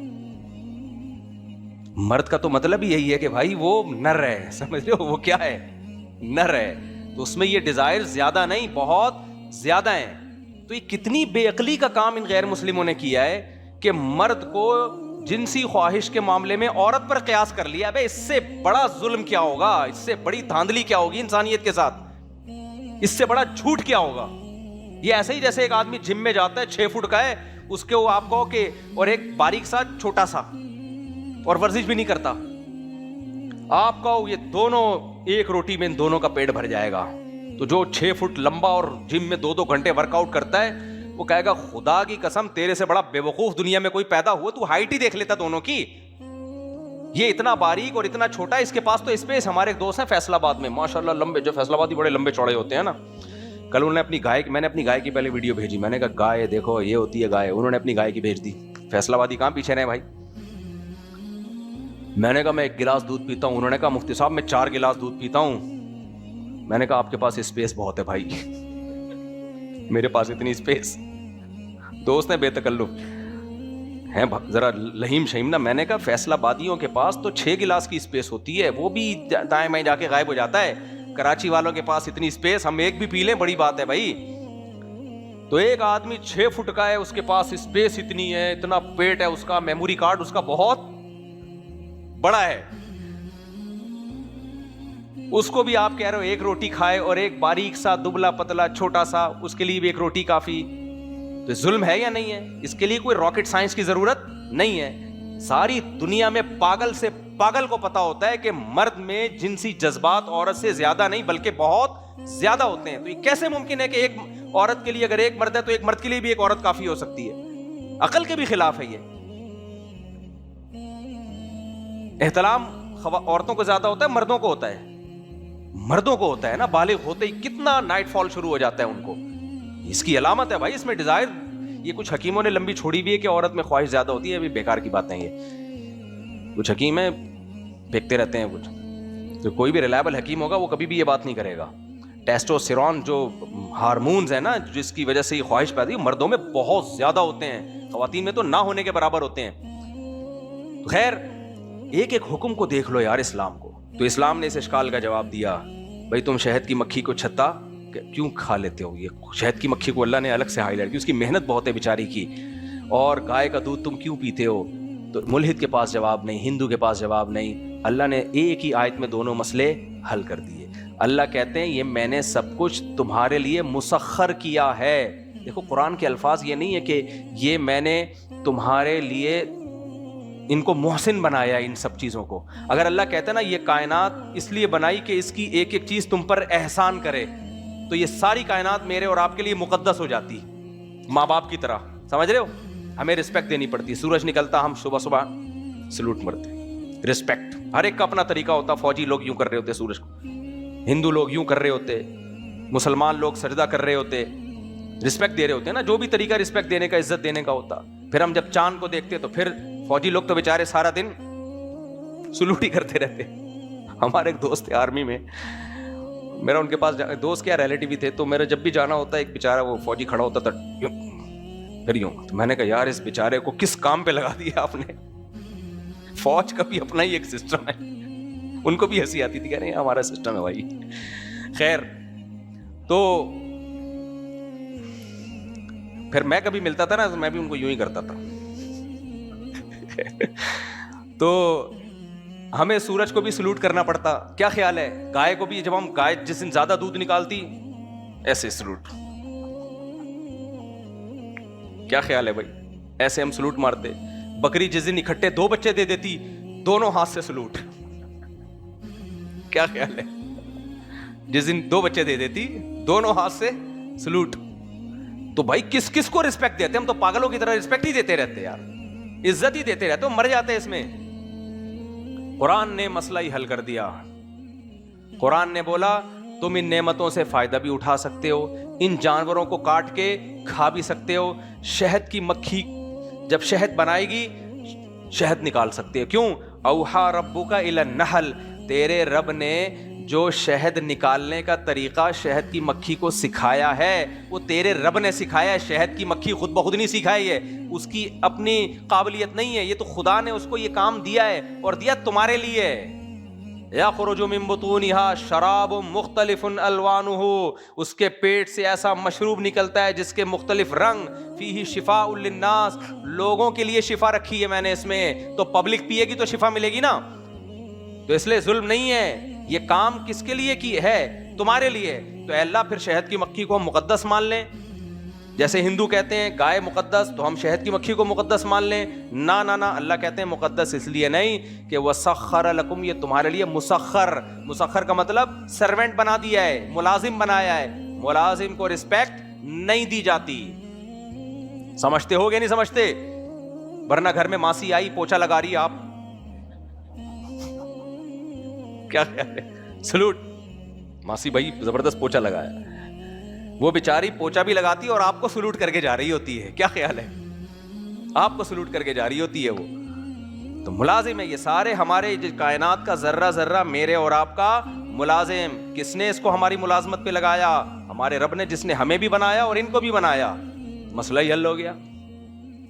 تو اللہ کہتے ہیں کھاؤ بھی, کلو واشربو, کھاؤ بھی اور پیو بھی, یہ تمہارے لیے سب کچھ. میں جو اتنا نکاح پہ چیختا رہتا ہوں نا, اتنا چیختا رہتا ہوں, یہ کیوں چیختا ہوں؟ اس لیے کہ لوط علیہ الصلوۃ والسلام کی قوم کو لڑکوں سے بدفعلی کی عادت پڑ گئی تھی. تو لوط علیہ السلام نے ان کو یہ کہا کہ لڑکوں سے بدفعلی مت کرو. وَتَذَرُونَ مَا خَلَقَ لَكُمْ رَبُّكُمْ, عورتوں کو اللہ نے پیدا مردوں کے لیے کیا ہے تو ان سے نکاح کرو. تو اس سے پتہ چلتا ہے کہ عورتیں پیدا ہی مردوں سے شادیوں کے لیے ہوئی ہیں, جاب کرنے کے لیے نہیں ہوئی ہیں. کیا بولوں یار, غصہ نہیں آئے گا پھر آدمی کو؟ ایکچولی ہماری بچی بھی ڈاکٹر بن رہی ہے, ایکچولی ہماری بچی بھی ماسٹرز کر لے پہلے ایک. ابے بھائی, اس کو اللہ نے شوہر کے لیے بنایا ہے, یہ اس کی نیچر ہے, اس کی فطرت ہے. جس کو جس کام کے لیے بنایا ہو اس کا اس کام میں لگنا صحیح ہے یا نہیں ہے؟ کیا خیال ہے؟ جو کام اس کا تھا گھر بسائے, اولاد دے, پھر بڑھاپے میں کیا جوانی میں بھی عیاشی کرے شوہر کی آمدن پہ, شوہر اس کو اچھا مل جائے بس, شوہر کی آمدن پہ راج کرے, وہ بچوں کی ماں بنے, گھر کی مالکن بنے, ہاؤس وائف بنے, عیاشی کرے فری پھوکٹ میں. وہ زندگی اس سے چھین لی, نہیں فری پھوکٹ میں نہیں تمہارا. اور جب نعرے کیسے غلیظ لگا دیے, او بھائی کمانا حق نہیں ہوتا, کمانا ذمہ داری ہوتی ہے. یہ پاگلوں والی دلیل ایسے ہے کہ ایک مرد ہے اور ایک عورت ہے, ٹھیک ہے نا, 50 کلو کا بورا اٹھا کے ٹرک میں رکھنا ہے. مرد کہہ رہا ہے کہ آنٹی آپ چھوڑیں, میں ہی اٹھا کے رکھ دوں گا. یہ فیمنسٹ عورت آ گئی, کہہ رہی ہے نہیں, بوری اٹھانا صرف مردوں کا حق نہیں ہے, عورت کا بھی پورا رائٹ ہے کہ وہ 50 کلو کی بوری اٹھا کے ٹرک میں رکھے. وہ بے وقوف عورت ہوگی جو اٹھانا شروع کر دے گی. وہ کہے گی بھائی اگر یہ حق تھوڑی ہے, یہ تو ذمہ داری ہے بوجھ اٹھانا. اگر ایک مرد مجھے ایسا مل گیا ہے جو اپنا 50 کلو کا بورا بھی اٹھا کے رکھ رہا ہے اور میرا بھی 50 کلو کا بورا وہی اٹھا کے رکھ رہا ہے, تو میں اس حق سے کیوں دستبردار ہوں بھائی؟ یہ تو مجھے میں تو فری پھوکٹ میں مجھے حق مل رہا ہے. تو کمانا یہ ذمہ داری ہے, مرد کے ذمہ اللہ نے ڈالا, کمائے اور بیوی کو کھلائے, بہنوں کو کھلائے, بیٹیوں کو کھلائے. فیمنسٹ عورتوں نے کیا کیا؟ جتنا تمہارا حق ہے نا کمانا, جتنا تمہارے شوہر کا حق ہے تمہارا بھی حق ہے. ابے تو ذمہ داری ہو گئی. اب گوروں میں ایسا ہی ہوتا ہے, مرد پیڑے کھا رہا ہے بیٹھ کے, ایک کمبخت ایک چائے کی پیالی اپنے خرچے پہ بیوی کو نہیں پلا رہا ہوتا, بیڑا ہی غرق ہو گیا. تو یہ ہے پاگل. قرآن کے الفاظ دیکھو کہ بما انفقوا من اموالهم کیا ہے, وبما انفقوا من اموالهم وعلى المولود له رزقهن وكسوتهن بالمعروف. سارا نان نفقہ خرچہ پانی اللہ نے عورت کا کس پہ ڈالا ہے؟ شوہر کے کندھوں پہ ڈالا ہے. فقہا جب نان نفقے کی تفصیل بیان کرتے ہیں نا تو کہیں بھی عورت پہ ذمہ داری نہیں آ رہی. ماں کی ذمہ داری آپ کے باپ پر, وہ بوڑھا ہو جائے تو بیٹوں پر, بہنوں کی ذمہ داری بھائیوں پر, شادی ہو جائے تو شوہر پر, بیٹیوں کی ذمہ داری باپ پر, شادی ہو جائے تو شوہر پر. کہیں بھی عورت پہ نہیں ڈالی جا رہی ذمہ داری. ان پاگل کے بچوں نے کیا کیا, بے وقوفوں نے اس کو گھر سے باہر نکالا, تم بھی جاب کرو. اس سے ہوا یہ کہ جب کمانا شروع کر دیا تو فری پھوکٹ کی کمائی جب آئے گی تو مرد اپاہج بنے گا کہ نہیں بنے گا؟ تو شروع میں تو یہ ہوتا ہے کہ چلو دونوں مل کے کمائیں گے, لیکن 20 30 40 سال کے بعد ہوگا صرف تو ہی کمائے گی, میں بیٹھ کے پیڑے کھاؤں گا. ایسے ملک بھی وجود میں آ گئے ہیں, عورت کما رہی ہے, مرد بیٹھ کے کیا کر رہا ہے؟ پیڑے کھا رہا ہے بیٹھ کے. سمجھتے نہیں ہو میرا خیال ہے. اچھا خیر, تو اسلام نے بول دیا بھائی یہ سب کے سب تمہارے لیے مسخر. سمجھتے ہو, سروینٹ ہے تمہارے, یہ تمہارے ملازم ہیں, یہ تمہاری خدمت کریں گے. جب خدمت کریں, دیکھو ملازم جب تک خدمت کر رہا ہو ٹھیک ہے, خدمت کرنا بند کر دے, بھائی آپ تشریف لے جائیں, میں نے دوسرا بندہ رکھ لیا ہے. تو گائے جب دودھ دینا بند کر دے, آپ یا تو یہاں سے تشریف لے جائیں یا دنیا سے تشریف لے جائیں, میں نے دوسری گائے خرید لی ہے. سمجھ رہے ہو مقدس کس بات کی ہو گئی؟ تو ہاں, انسان کے لیے والدین مقدس ہیں. ٹیچر ہمارے حضرت فرمایا کرتے تھے احسان صرف کس کا لو؟ والدین کا, دادا دادی نانا نانی, کیونکہ ان کو اللہ نے محسن بنایا ہے, خدمت گزار نہیں بنایا. تو ان کے احسانات لو. اس میں یہ نہیں کہو میں کسی کا احسان نہیں, جیسے ابا کہہ رہے چل میں اپنے خرچے پہ شادی کراتا ہوں تیری, میں نے آج تک کسی کا احسان نہیں لیا, یہ بے غیرتی ہے, یہ تکبر ہے. ایسے ابا ہیں نہیں. آپ خوش ہو گئے ہوں گے, اچھا ایسا بھی ہوتا نہیں ہے. اب مر کے 100 بار پیدا ہو جاؤ, اس زمانے میں ابا مجال ایک چائے کی پیالی پلا دے سسرال والوں, بولے سب کچھ خود کر. تو لیکن ابا آپ کو کچھ گفٹ دینا چاہ رہے, ابا میں کسی کا احسان نہیں لیتا, یہ تکبر ہے, یہ استغنا نہیں ہے. استغنا اچھی چیز ہے, اپنے بل بوتے پہ جیتے ہیں, لیکن ماں اور باپ پر احسان کر رہے ہیں. ماں کہہ رہی ہے میں نے تیرے لیے یہ اب بڑی محنت سے بنایا, کھا لے. اماں میں کسی کا احسان نہیں لیتا. یہ احسان تو اللہ نے ان کو محسن بنا دیا بھائی, تم ان کے احسانات کے بوجھ تلے دب گئے ہو, نہیں نکل سکتے, بنا دیا اللہ نے. اسی طرح احسانات ٹیچروں کے ہوتے ہیں, استاذوں کے, جنہوں نے یہ نہیں کہ دو لفظ پڑھا دیے, جو پراپر ٹیچر ہو. بعض ایسے استاذ ہوتے ہیں 1 سال پڑھا ان سے, 2 سال پڑھے, 3 سال پڑھا, اور ان سے کچھ علم حاصل ہو گیا آپ کو پراپر, جن کے بیانات لوگ سن رہے ہوتے ہیں نا کئی سال, وہ بھی ٹیچر ہی ہوتے ہیں, سمجھتے ہو.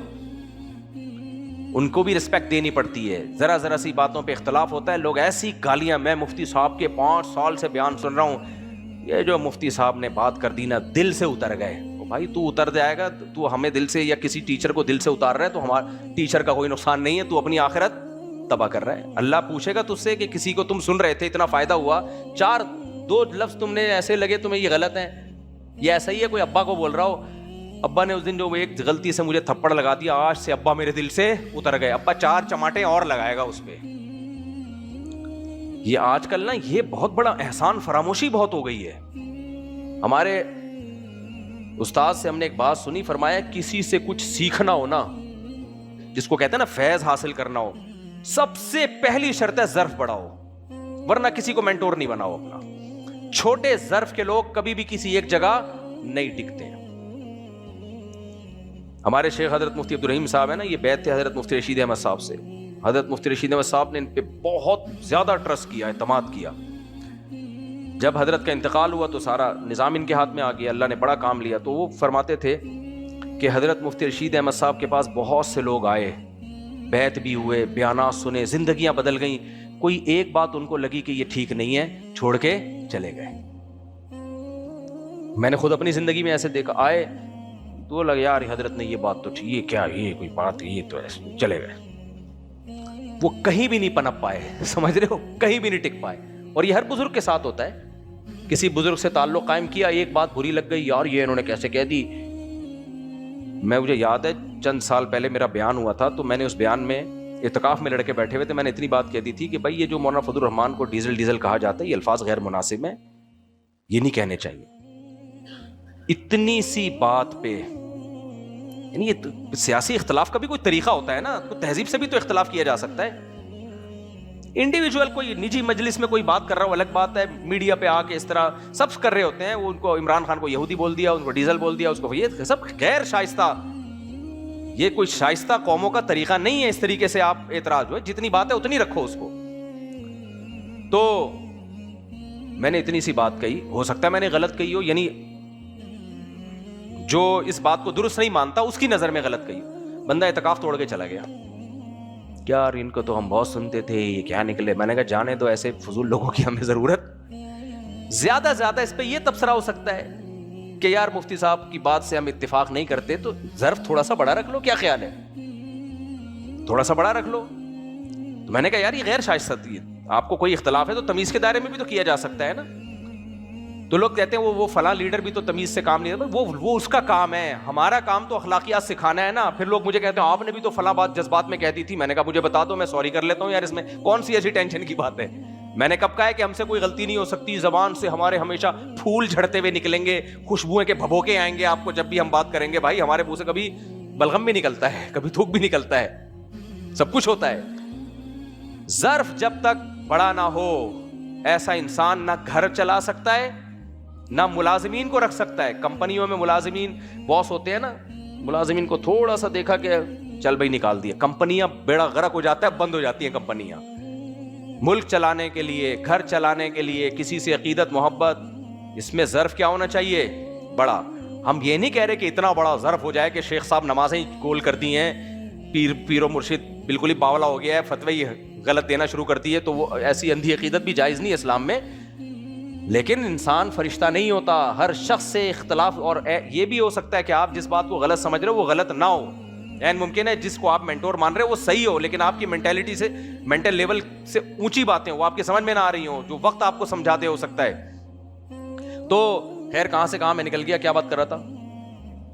ہاں نہیں یار یہ ظرف کی بات کہاں سے آئی ہے, آپ کو پورے چوکٹے کے اندر ہم نے بٹھایا اسپیشل پروٹوکول دے کے.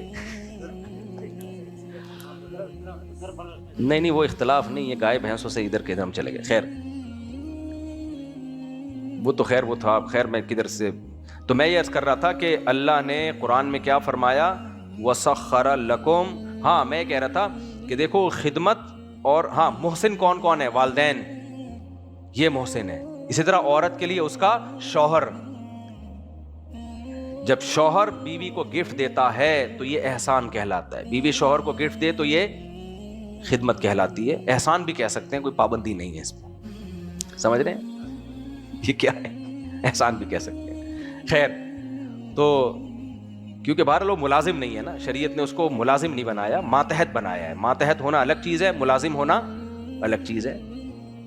لیکن شوہر بہرحال جب خرچ کرے گا تو اس کو تو احسان ہی کہا جائے گا. جو ذمہ داری سے اضافہ بھی تو شوہر کر رہا ہوتا ہے نا، ایک تو ذمہ داری ہے اس کی، اس کے علاوہ بھی تو بہت کچھ. جو نیک شوہر ہیں ان کی بات کر رہا ہوں میں، جو آپ لوگ ہیں، آپ لوگ کے علاوہ کی بات نہیں کر رہا. جی ہاں میں بتا رہا تھا کہ لوط علیہ الصلوۃ والسلام نے اپنی قوم سے جو کہا نا، میں کہہ رہا تھا یہ کائنات ہمارے لیے بنی ہے، تو اس میں بھی یہی ہے کہ مرد اور عورت ایک دوسرے کے لیے، both are made for each other. سمجھ رہے ہو؟ تو یہ دور رہنے کے لیے نہیں بنے. ہاں جب تک مرد نہیں بنائے، بچہ ہے. بچے تو نہ مرد ہوتے ہیں نہ عورت ہوتے ہیں، وہ تو کپڑوں سے پتہ چلتا ہے یہ لڑکا ہے یہ لڑکی ہے. سمجھ رہے ہو؟ ان میں جذبات تھوڑی ہوتے ہیں. بلوغت کے بعد آدمی بنتا ہے اور عورت بنتی ہے. نسوانی حسن عورت میں بالغ ہونے کے بعد آتا ہے، مرد میں مردانگی بالغ ہونے کے بعد آتی ہے. تو اب یہ ایک دوسرے سے الگ نہیں رہیں گے، اب ان کو نکاح کر کے رہنا ہے. اس لیے جو نکاح سے دور رہتے ہیں نا کہ ہم یہ جو ہے کچھ اللہ اس پہ زیادہ خوش ہو جائے گا، ہم عبادت زیادہ کر لیں گے، یہ بے وقوفوں والی سوچ ہے. اسلام کی یہ سوچ نہیں ہے، یہ احمقانہ قسم کی سوچ ہے. تو اللہ لوط علیہ السلام نے وَتَذَرُونَ مَا خَلَقَ لَكُمْ رَبُّكُمْ، تمہارے لیے اللہ نے عورت کو پیدا کیا، اس کو تم نے چھوڑ دیا ہے، نکاح نہیں کر رہے ہو. تو دونوں چیزیں ساتھ ساتھ چلائی ہیں، برائی سے بچنے کی بھی ترغیب اور نکاح کرنے کی بھی ترغیب. ہمارے ہاں ایک چیز پر عمل ہو رہا ہوتا ہے، برائیوں سے بچنے پہ بیانات تو بہت ہو رہے ہوتے ہیں. یہ مت فوش فلمیں بھی مت دیکھو، نہیں دیکھنا چاہیے، حرام ہے بھائی. بد نظری مت کرو، یہ نہیں کرو، وہ نہیں کرو. تو کیا کروں میں؟ پڑھائی مکمل کرو بیٹا، ہے پڑھائی مکمل کرو. تو وہ تو یہ پڑھائی کی تکمیل یہ آلٹرنیٹ نہیں ہے. یہ ایسا ہی ایک آدمی بھوک سے بلبلا رہا ہے، کبھی ادھر سے روٹی چوری کر کے کھا رہا ہے، کبھی اس کے پراٹھے پہ نظر ڈال کے اس کو نظر لگا رہا ہے. بھوکے کے سامنے کبھی نہیں کھانا کھایا کرو، ایسے ندیدوں کی طرح دیکھ رہا ہوتا ہے، ایسے دیکھ رہا ہوتا ہے ندیدوں کی طرح. تو اب لوگ کہیں گے نا بھائی کیا ندیدوں کی طرح دیکھ رہا ہے یار، تو کہ پھر کیا کروں؟ تو اصل حل کیا ہے یار؟ یا تو یہ پیسے لے، اس سے روٹی خرید کے کھا لے، یا تیرے پاس اگر پیسے پڑے ہیں تو اس سے خرید کے کھا لے، یا اس نیت سے پیسے کما لے کہ میں روٹی خرید سکوں. سمجھ رہے ہیں؟ یہ تین ہی آپشن ہیں. اب آپ اس کو، ہماری سوسائٹی کیا آپشن دے رہی ہے؟ اس کو بھوک لگ رہی ہے، کبھی اس کے پراٹھے کو دیکھ رہا ہے، کبھی وہاں سے چورا رہا ہے، کبھی یہاں سے چورا رہا ہے، کبھی ندیدوں کی طرح، جیسے ٹھرکی لوگ نہیں بد نظری کر رہے ہوتے، عورت جا رہی ہے تو یوں ٹھرکیوں کی طرح پورا گلی کے آخر کونے تک پہنچا کے آتے ہیں. تو بھائی اب یہ ٹھرک کا، ہاں تو اب روٹی بھوک لگ رہی ہے، آلٹرنیٹ کیا بتا رہے ہیں اس کو؟ پڑھائی مکمل کر لے. وہ کہہ رہے ابا مجھے بھوک لگ رہی ہے. بیٹا ایسا کر، تو امریکہ چلا جا.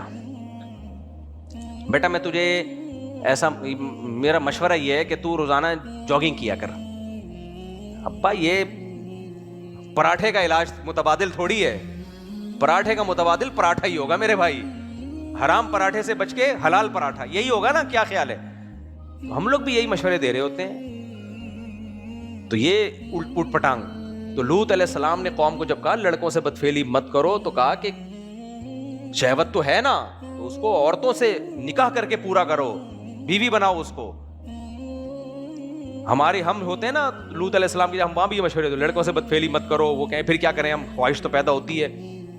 تو پڑھائی مکمل کر لو. ہم لوط علیہ السلام کی قوم کو یہ مشورہ دے رہے ہوتے، پڑھائی مکمل کر لو. تو وہ کہتے ہیں ابھی کیا کر رہے ہیں؟ ابھی تو پڑھ رہے ہیں نا. یعنی جو بھی دنیا کے کام ہیں وہ ساتھ ساتھ چل رہے ہیں، اور لڑکوں سے معاذ اللہ بدفعلی بھی چل رہی ہے. تو بھائی اسی طرح میرے بھائی، جب غلیظ لوگ فوش فلمیں دیکھ کے بھی پڑھائی کر سکتے ہیں، فوش فلم اور بد نظری کر کے بھی سارے کام کر سکتے ہیں، تو حلال کر کے بھی سارے کام نکاح کر کے پڑھائی بھی ہو سکتی ہے، نکاح کر کے جاب بھی ہو سکتی ہے، نکاح کر کے جاگنگ بھی ہو سکتی ہے، جم بھی ہو سکتا ہے. نکاح کسی چیز میں رکاوٹ نہیں ہے. ہاں نکاح کو جب مہنگا بنا دو گے تو پھر ہر چیز میں رکاوٹ ہے. تو یہ اس نکاح کی بات ہو رہی ہے جو اسلام نے نکاح بتایا ہے. سستے والا جو میں بتاتا ہوں, بیٹے کو لے کے جاؤ, لڑکی والوں کیا چماٹ مار کے ان کا نکاح پڑھاؤ, بہو کو ڈھالے میں بٹھاؤ, لا کے ٹھڈا مار کے دفاع یہاں سے, ہو گئی بس ختم.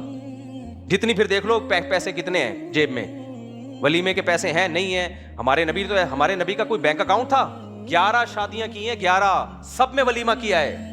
کیسے کیا ہے؟ جو میسر ہوا, کبھی ڈیلے نہیں کیا. ایک سفر سے واپسی پہ آپ کا حضرت صفیہ, جنگ سے واپسی ہو رہی ہے, جنگ کے سفر سے ہے بھائی, یہودیوں سے لڑائی ہوئی ہے, فتح ہوئی, کس قدر تھکے ہوئے. راستے میں صحابہ نے مشورہ دیا آپ حضرت صفیہ سے نکاح کر لیں. آپ نے کہا چلو ٹھیک ہے کر لیتے ہیں. ابھی مدینہ پہنچے نہیں ہیں, راستے میں, ادھر توجہ, کہاں ہیں؟ راستے میں. اونٹوں کا سفر, جنگ کی تھکاوٹ, قتل و غارت جنگ میں, کتنی لاشیں اٹھائی ہوں گی. ابھی مدینہ پہنچے نہیں ہیں, رات کو پڑاؤ ڈالا تو چلو جی نکاح, اور رات ہی کو رخصتی, کیمپ لگا دیا گیا نبی صلی اللہ علیہ وسلم کے لیے. ٹریولنگ کے دوران نکاح ہو رہا ہے, اور اس زمانے کی ٹریولنگ آسان نہیں تھی, آسان ٹریولنگ نہیں تھی. تو وہیں آپ کے لیے خیمہ لگایا گیا, رخصتی ہوئی, اور اگلے دن آپ صلی اللہ علیہ وسلم نے ولیمہ کیسے کیا ہے بھائی. اب ولیمہ کیسے کریں؟ آپ نے صحابہ کو کہا بھائی دسترخوان لگاؤ, جس کے پاس جو کچھ اچھا کھانا ہے لا کے رکھے. یہ اجتماعی کھانا ہی کیا ہے؟ ولیمہ. نہیں آئی میرا خیال ہے یہ باتیں تمیز سے نہیں, جب چماٹوں سے سمجھ میں آتی. یہ باتیں تمیز سے سمجھ میں نہیں آتی. تو صحابہ کسی کے پاس پنیر, کسی کے پاس دہی, کسی کے پاس روٹی, کسی کے پاس کھجوریں, سب لے آئے, سب نے مل کے کھا لیا. بھائی نبی کا ولیمہ ہے, جو جتنا کر سکتا ہے کر لے. یہ مت سوچو کہ میرے پاس ولیمے کے پیسے نہیں ہیں تو میں نے نکاح نہیں. بھائی نکاح میسر ہے, کرو. اور وہی طریقہ جو میں نے بتایا نا, ٹھڈا میں بار بار نہیں ماروں گا, لاؤ اور پھر دیکھو کہ یار اب ولیمہ کرنا ہے تو پیسے ہیں نہیں, اگر ہیں تو جتنی گنجائش ہے اس, مالدار ہو, بینک اکاؤنٹ میں پیسے پڑے ہوئے, چلو بھائی ایک ہال بک کرا لیا, لڑکے والے ادھر, لڑکی والے یعنی یعنی پارٹیشن کر دی, خواتین ادھر بھی, آدمی ادھر.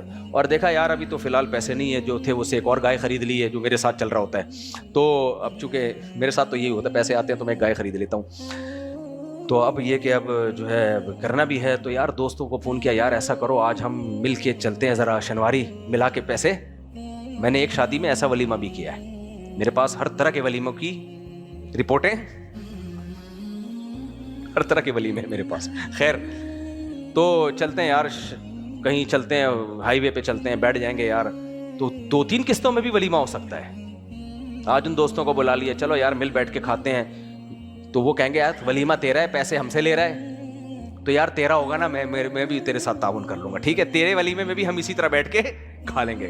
ولیمہ نام ہے اکٹھی بیٹھ کے ایک خوشی منانا, بس. ابھی نہیں ہے یار, گنجائش نہیں ہے. وہ کہیں گے شادی کیسے کریں؟ بھائی شادی کے لیے پیسے ضروری نہیں ہے بھائی, شادی کے لیے پیسے ضروری نہیں ہے. مہر موجل بھی تو شریعت میں ہی ہے, موجل. ابھی ہے مہر تو ٹھیک ہے, نہیں تو بعد میں دیں گے بیگم, جب مہر ہوگا اس وقت دے دیں گے. نکاح نامے میں بھی دیکھو نا, معجل موجل لکھا ہوتا ہے نا, یہ شریعت میں ہے. فوری ادائیگی ہوگی یا بعد میں ہوگی, تو اس میں شریعت نے آپشن دیا ہے بھائی اگر نہیں ہے تو بعد میں دوں گا, کوئی بات نہیں ہے. تو ولیمہ وہ مہر رکھا جائے گا, رکھنا ضروری ہے. نکاح کے صحیح ہونے کے لیے دینا ضروری نہیں ہے, وہ بیگم کی رضا پر ہے. بیگم کو سمجھا لینا, بھی دے دیں گے آرام سے, وہاں بھی تو بیٹھی بھی تھی نا پکے گھر, آ گئی ہے نا, میرے ذمہ ہو گیا, مہر دے دوں گا, کوئی کہیں بھاگا نہیں جا رہا میں. اب تو ویسے بھی نہیں بھاگ سکتا یہ کہیں, پہلے تو امکان تھا کہیں بھاگ نہ جاتا, اب تو بھاگ ہی نہیں سکتا. تو نبی صلی اللہ علیہ وسلم نے ایسے بھی ولیمہ کیا بھائی, سمجھتے ہو, تو یہ والا ولیمہ بھی چلے گا. خیر تو وَتَذَرُونَ مَا خَلَقَ لَكُمْ رَبُّكُمْ. اب دیکھو اللہ نے عورت کو مرد کے لیے پیدا کیا, قرآن سے پتہ چلتا ہے. تو کیا مطلب, اب بیویاں مقدس ہو گئی, ہم ان کو پہلی رات میں بیگم کے پاس گئے, بھائی اللہ نے تمہیں میرے لیے پیدا کیا, سلوٹ. کہ وہ بیگم بولے گی پاگل ہو گیا ہے. بلکہ عورت کو بھی حکم نہیں دیا کہ شوہر کو سلوٹ کرے, وہ سجدہ کرے. فرمایا اگر حکم دیتا کہ کسی کو سجدہ کرے تو عورت کو حکم دیتا کہ شوہر کو سجدہ. ہاں شوہر کی رسپیکٹ عورت پہ فرض ہے. فیمنسٹ عورتیں یہ باتیں سنتی ہیں بہت غصہ, بلکہ اب تو نیک عورتیں بھی میری باتیں سن کے غصہ ہوتی ہیں. شوہر بوائے فرینڈ نہیں ہے, شوہر کو شریعت نے محسن قرار دیا, لہذا عورت پر واجب ہے کہ شوہر کی تعظیم کرے. سمجھ تو, سجدے کی حد تک تعظیم کی اجازت نہیں ہے, کہ وہ خدا نہیں ہے وہ, لیکن رسپیکٹ میں یہ نہیں ہے کہ سلوٹ مارتی رہے یا اس کے سامنے یوں جھکی رہے, بس یہ کہ تھوڑا سا تمیز سے جمشید نہ بولے, جمشید نہیں تھا, اس طرح سے بات ہو رہی, اوئے ذرا, یہ نہیں ہوگا. آج کل یہ چل رہا ہے. خیر, تو اللہ تعالیٰ نے کیا کیا کہ بھئی یہ گائے یا جتنے جانور ہیں تمہارے لیے مسخر ہیں, خدمت گزار ہیں. اب خدمت گزار ہے تو رسپیکٹ نہیں دینی, نہ ہم سورج کو سلوٹ کریں گے, نہ چاند کو, نہ گائے کو, نہ چوہے کو. خدمت تو سارے بھئی خادم ہیں. تو میں بتا رہا تھا محسن صرف ٹیچر ہوتے ہیں, آپ کے جو مینٹور ہے جس سے آپ بہت کچھ سیکھا ہے, آپ نے تعلیم حاصل کی ہے, وہ ہے ٹیچر ہے. اور آپ کے خاندان کے بڑے, بڑا بھائی ہو گیا, چاچے, مامے, پھپھے, تائے, یہ سارے کیا ہیں, ان کو یہ جب کوئی خدمت کریں گے تو اس کو احسان کہا جائے گا. اور جو آپ سے چھوٹے ہیں, چھوٹا بھائی, چھوٹی بہن, یہ سارے محسن نہیں کہلائیں گے. یہ جب خدمت کریں گے تو اس کو کیا کہا جائے گا, خدمت, احسان نہیں کہا جائے گا. سمجھتے ہو کہ نہیں سمجھتے؟ اس کو احسان نہیں کہا جائے گا. تو حضرت فرماتے تھے کہ احسان صرف انہی کا لینا چاہیے, اپنے بڑوں کا, جو جن بڑوں کی میں نے فہرست بیان کی ہے. اب چونکہ نظر سے بچنے کا اہتمام صورتاً یہ توکل کے خلاف لگتا ہے دیکھنے میں, کہ آپ اللہ پہ اعتماد نہیں کر رہے, آپ الگ الگ دروازوں سے بھیج رہے ہو. تو اس اشکال کا جواب یعقوب علیہ السلام نے خود دیا, حالانکہ کسی نے آپ سے سوال پوچھا نہیں تھا. اس سے پتہ چلتا ہے کہ کہیں بدگمانی کا موقع ہو نا تو آپ کو خود ہی اس کو کلیئر کرنا چاہیے.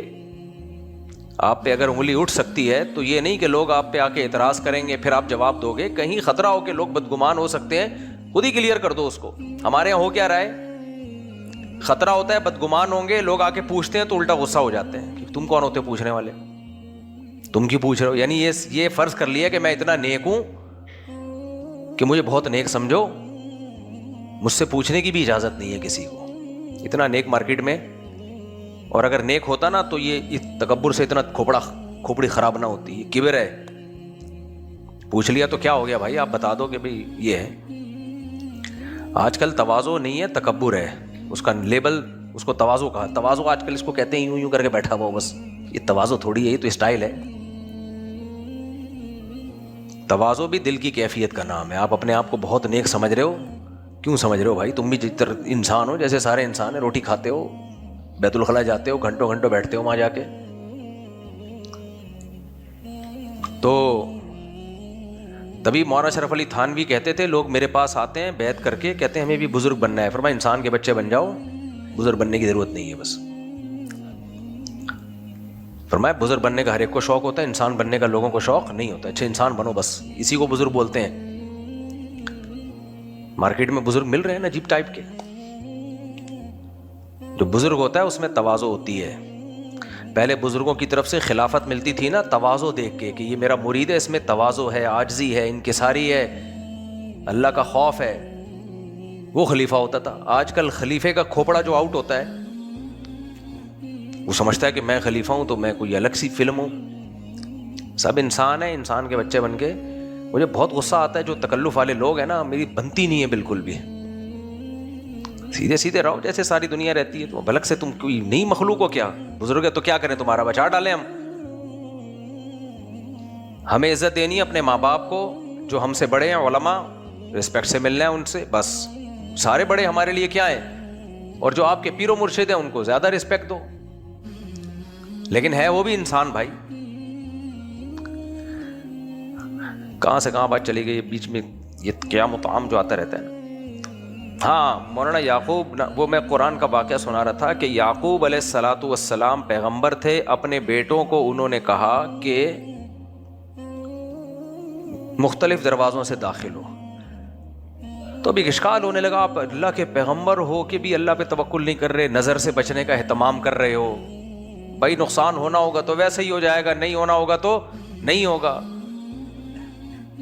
تو کسی نے اشکال کیا نہیں, لیکن خود قرآن نے بلکہ جواب دے دیا. بلکہ خود یعقوب علیہ السلام نے پہلے جواب دیا کہ میں تمہیں اللہ سے بے پرواہ نہیں کر رہا, اللہ نقصان پہنچانا چاہے گا تو مختلف دروازوں سے داخل ہو کے بھی نقصان پہنچا دے گا. ما اغنی عنکم من اللہ شیئا, میں اللہ سے نہیں بچا رہا, اللہ سے نہیں لڑ رہا ہوں. اور اگر اللہ بچانا چاہے گا, سارے ایک گیٹ سے داخل ہوگے تو بھی کچھ نہیں ہوگا. ایسا نہیں ہے کہ میں اللہ پہ توکل نہیں کر رہا، بلکہ ما کانا الا حاجتن فی نفس یعقوب قضاہا، یعقوب علیہ السلام کے دل میں ایک حاجت تھی کہ احتیاط کرنے میں کیا جا رہا ہے، بھئی جانا تو ہے ہی، مختلف دروازوں سے چلے جائے تو کیا جا رہا ہے اس میں. تو ایک دل میں ایک خلش تھی، جو کہتے ہیں نا بھائی میری چھٹی حص کہہ رہی ہے یار احتیاط کر لو، تو کیا جا رہا ہے، اس راستے سے نہیں گزرنا چاہیے، ادھر سے چلے جاؤ، حالانکہ اس راستے پہ بھی کوئی خطرہ نہیں ہے، لیکن ایک زندگی بھر کا ایک غم رہے گا کہ کاش ہم یوں کر لیتے، یوں نہ کرتے. تو یعقوب علیہ السلام کے بارے میں قرآن کہتا ہے ما کانا الا حاجتن فی نفس یعقوب، یہ صرف یعقوب علیہ السلام کے دل میں ایک خواہش تھی کہ پوری ہو جائے، تو انہوں نے اس کو پورا کر لیا. لیکن ان کا اصل اعتماد کس پر تھا؟ اللہ پر. تو قرآن کی آیت یاد رہے گی، ما کان الا حاجتن فی نفس یعقوب قضاہا، یہ محض ایک احتیاطی تدبیر تھی جو دل میں ایک خیال پیدا ہوا، انہوں نے کہا ایک خیال ہے اس کو پورا کر لو تاکہ دل کیا ہو جائے، مطمئن ہو جائے. تو یہ محض ایک حاجت تھی یعقوب علیہ السلام کے دل میں جس کو انہوں نے پورا کر لیا، بس اس سے زیادہ اس کی حیثیت کچھ نہیں تھی. تو مولانا یعقوب نانوتوی کے مدرسے نے ان کو کہا ہم آپ کی تنخواہ بڑھانا چاہتے ہیں، شاید آپ کی ضرورتیں پوری نہیں ہو رہی. تو انہوں نے جواب میں قرآن کی آیت پڑھی، ما کانا فی نفسی یعقوب حاجتن الا قضاہا، یعنی قرآن کی آیت نہیں پڑھی، اس جیسے الفاظ کہے. اور کیا مطلب؟ حاجت کے لفظ کو مؤخر کر دیا، یعقوب کے لفظ کو پہلے لے آئے. کیا مطلب؟ ما کان فی نفسی یعقوب حاجتن، بھائی یعقوب کے دل میں جتنی بھی حاجتیں ہیں قضا وہ پوری کر چکا ہے، مزید کسی حاجت کو پورا کرنے کی ضرورت نہیں ہے. بھائی یعقوب علیہ السلام کے دل میں تو ایک حاجت تھی نا کہ دروازے مختلف دروازوں سے جائیں، تو انہوں نے وہ حاجت پوری کر لی. تو یعقوب نانوتوی کہتے ہیں یہ والا جو یعقوب ہے جس کے دل میں کوئی حاجت ہے نہیں جس کو پورا کرنے کی کوشش کی جائے، تو وہ والے یعقوب کے دل میں تو ایک حاجت تھی، انہوں نے کر لی. میرے پاس تو کوئی حاجت ہی نہیں ہے، تو میں کیا پورا، میری تنخواہ بڑھانے کی ضرورت نہیں ہے. نہیں یاری میرا خیال ہے اب آپ اماموں کی تنخواہیں اور کم کر دینا جا کے یہ بیان سن کے، پہلے بیچاروں کو نچوڑا ہوا ہے. یہ حدیثیں جا جا کے لوگ نا اماموں کو سنا رہے ہوتے ہیں واقعات، اپنے لیے استغنا ہے، دوسرے کے لیے کیا ہے، ہاتھ کھلا ڈلا رکھو. اپنے باس کو جا کے بولو کہ مجھے تنخواہ کی ضرورت نہیں ہے. میرا مقصد یہ نہیں ہے کہ آپ اپنی کمپنی میں تنخواہ بڑھانے کی بات نہ کریں، وہ تو بات کریں، تو دنیا کا طریقہ ہے، جو آپ کا حق ہے آپ کو ملنا چاہیے. دل میں کیا پیدا کرو، اللہ سے یہی کہو اے اللہ میری تو نے تمام حاجتیں پوری کر دی ہیں، جو حق ہے وہ تو لیں آپ، لیکن جو حق نہیں ہے اس سے کیا ہو، مستغنی. آپ کہیں جاب کرتے ہیں وہاں تو تنخواہ بڑھوائیں، آپ میں کام کر رہا ہوں تو میری تنخواہ بڑھائی جائے، جو بھی دنیا میں ایک طریقہ ہوتا ہے. لیکن جہاں آپ نہیں کر رہے کچھ، رشتہ داروں سے آپ کا کیا لینا دینا بھائی، تو لینے کے بجائے دینا سیکھیں. کچھ گھنے ہوتے ہیں دوستوں کی دعوت میں ہمیشہ ان کا خرچہ کرا رہے ہوتے ہیں، پیڑے کھا رہے ہوتے ہیں بیٹھ کے. دینا سیکھو، دینا. تو غنا کیا ہے؟ دل کا غنا. غنا کا مطلب کیا ہے؟ اللہ نے مجھے جو دیا ہے وہ میری ضرورتوں سے زیادہ نہیں بلکہ بہت زیادہ ہے، ضرورت ہی نہیں ہے مجھے. جب ضرورت نہیں ہے تو کسی کے سامنے ہاتھ پھیلائے گا ہے بھائی؟ آپ کہہ سکتے کیوں ضرورت نہیں ہے، غربت دیکھو، مہنگائی دیکھو، یہ مولوی لوگ ممبر پہ بیٹھ کے باتیں کرتے ہیں، ان کے تو چندے آ رہے ہوتے ہیں، حالانکہ کوئی چندہ بندہ نہیں آ رہا. میرے پاس تو گفٹ میں خوشبوئیں آتی ہیں، جو آتا ہے جے ڈاٹ کی ایک تھیلی ڈال کے اس میں خوشبو مجھے دے رہا ہوتا ہے. کل ایک صاحب آئے وہ بھی جے ڈاٹ لے کے، میں نے کہا میرے پاس اتنی خوشبوئیں جمع ہو رہی ہیں، میں سوچ رہا ہوں ان تمام خوشبوؤں پہ ٹی ڈاٹ لکھوا کے اپنا بزنس شروع کر دوں. بہترین آپشن آ گیا میرے پاس. جے ڈاٹ کا آدھا بزنس تو مجھ سے چل رہا ہے بھائی. جس نے خوشبو گفٹ کرنی ہوتی ہے، جس نے کوئی گفٹ دینا ہوتا ہے، جاتا ہے جے ڈاٹ پہ خوشبو خریدی اور میرے پاس آفس میں لا کے رکھ دی. تو میرے پاس بہترین آپشن ہے. میں ان خوشبوؤں پہ کیا سوچ رہا ہوں، میں سوچ رہا ہوں اس پہ ٹی ڈاٹ لکھوا دوں، اور مجھے تو اب کوئی پروڈکٹ بنانے کی ضرورت نہیں، بنی بنائی پروڈکٹ مل رہی ہے. میں کیا کروں گا اتنی خوشبوؤں کا بھائی؟ اور یہ میں تو وہ الکوہلک خوشبو ویسے ہی نہیں لگاتا، اس لیے نہیں کہ ناجائز ہے، جائز ہے وہ بھی، لیکن مجھے دیسی چیزیں ہی پسند ہیں، آرٹیفیشل چیزیں. یہ الکوہلک خوشبو تو کیمیکل ہے، تو دماغ میں چڑھتی ہے، پتہ نہیں اچھی کیسے لگتی ہے لوگوں کو. کہیں الکوہلک خوشبو لگی میں جا کے تھوڑی دیر میں دماغ چکرانے لگتا ہے. آرگینک خوشبوئیں آپ دیکھو، چنبیلی ہے، گلاب ہے، امبر ہے، خس ہے، اوریجنل عود ہے. آج کل اوریجنل عود نہیں آ رہا، جو اوریجنل عود ہے آپ دیکھو دماغ معطر ہو جاتا ہے. گھنٹوں بیٹھے رہو گے کچھ نہیں ہوگا. رات کی رانی کی خوشبو دیکھی ہے نا، کبھی سر میں درد ہوتا ہے اس سے ہے؟ کیونکہ آرگینک ہے. تو دیسی کھایا کرو. شادیاں کرنا بھی دیسی لوگوں کا کام ہے، ولایتی لوگ شادی نہیں کرتے. انگریز ولایتی ہے نا، شادی تھوڑی گرل فرینڈ رکھتا ہے. بچے پیدا کرنا پڑھے لکھے لوگوں کا کام ہے، یہ میرے جیسے دیسیوں کا کام ہے. بولو، پڑھے لکھے لوگوں کے تو ایک بچہ ہوتا ہے جس کو دنیا میں پڑھا لکھا سمجھا جاتا ہے. میں یہ نہیں کہہ رہا کہ میں جاہل ہوں، یعنی پڑھے لکھے کو جو دنیا میں پڑھے لکھے کا جو مفہوم ہے، وہ تو ایجوکیٹڈ لوگ تو شادی نہیں کرتے بھائی. 40 سال 50 سال کے بعد شادی، اور ایک بچہ، وہ بھی بہت ہی پڑھا لکھا، پیدائشی پڑھا لکھا ہوتا ہے. وہ اس کو اتنی تمیز سکھاتے ہیں، آداب ایک ہے نا، بڑی تمیز سے پالتے ہیں، تربیت بہت ٹائٹ کرواتے ہیں اس کی. آئیے بیٹھیے جائیے کھائیے، یہ اس کو سکھا کہتے ہیں ایک پلاؤ ایک رکھو مگر تمیز سے پالو. اور دیسیوں کے، میرے جیسے دیسی کی 4 بیویاں ہوتی ہیں، دے مر 4.5، ہر سال نیا پروڈکٹ آ رہا ہے مارکیٹ میں. پھر لوگ کہتے ہیں تربیت کہاں ہوگی. تو یہ کام ہم نے دیسیوں والا کیا. ہم لوگ مجھے کہتے ہیں بدل گیا ہے، بدلا ہوتا اے بھائی ہم دیسی ہی ہیں، اللہ کا شکر ہے ہم دیسی ہیں.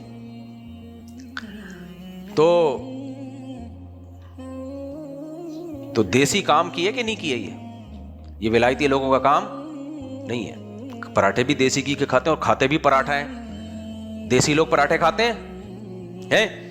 دیسی لوگ پراٹھا نہیں کھاتے، دیسی لوگ بریڈ کھاتے ہیں. اب تو ڈبل روٹی کہنا بھی چھوڑ دیا انہوں نے. اب کیا کہتے ہیں؟ ڈبل روٹی بھی، پرانے لوگ اس کو ڈبل روٹی کہتے تھے. بریڈ کھاتے ہیں. کیا کھاتے ہیں؟ بریڈ. اس پہ جیم لگاتے ہیں، بلیو بینڈ مکھن. دودھ بھی پیکنگ کا پیتے ہیں. ان کو تو یہ جو گائے اور بھینسوں کے دودھ میں اسمیل، بدبو بھی نہیں آتی ہے، اسمیل آتی ہے. کیا آتی ہے ان کو؟ اسمیل. خیر یہ تو بڑے قصے ہیں. تو اللہ کا بڑا فضل ہو گیا، اللہ نے مجھے دیسی ہی بنایا، اور میرے شوق بھی کون سے رکھے؟ دیسی رکھے. خوشی اسی میں ہے میرے بھائی. یہ جو آرٹیفیشل زندگی ہے نا، بکواس ہے یہ. اچھا آج کل مارکیٹ میں بزرگ بھی ولایتی آ رہے ہیں.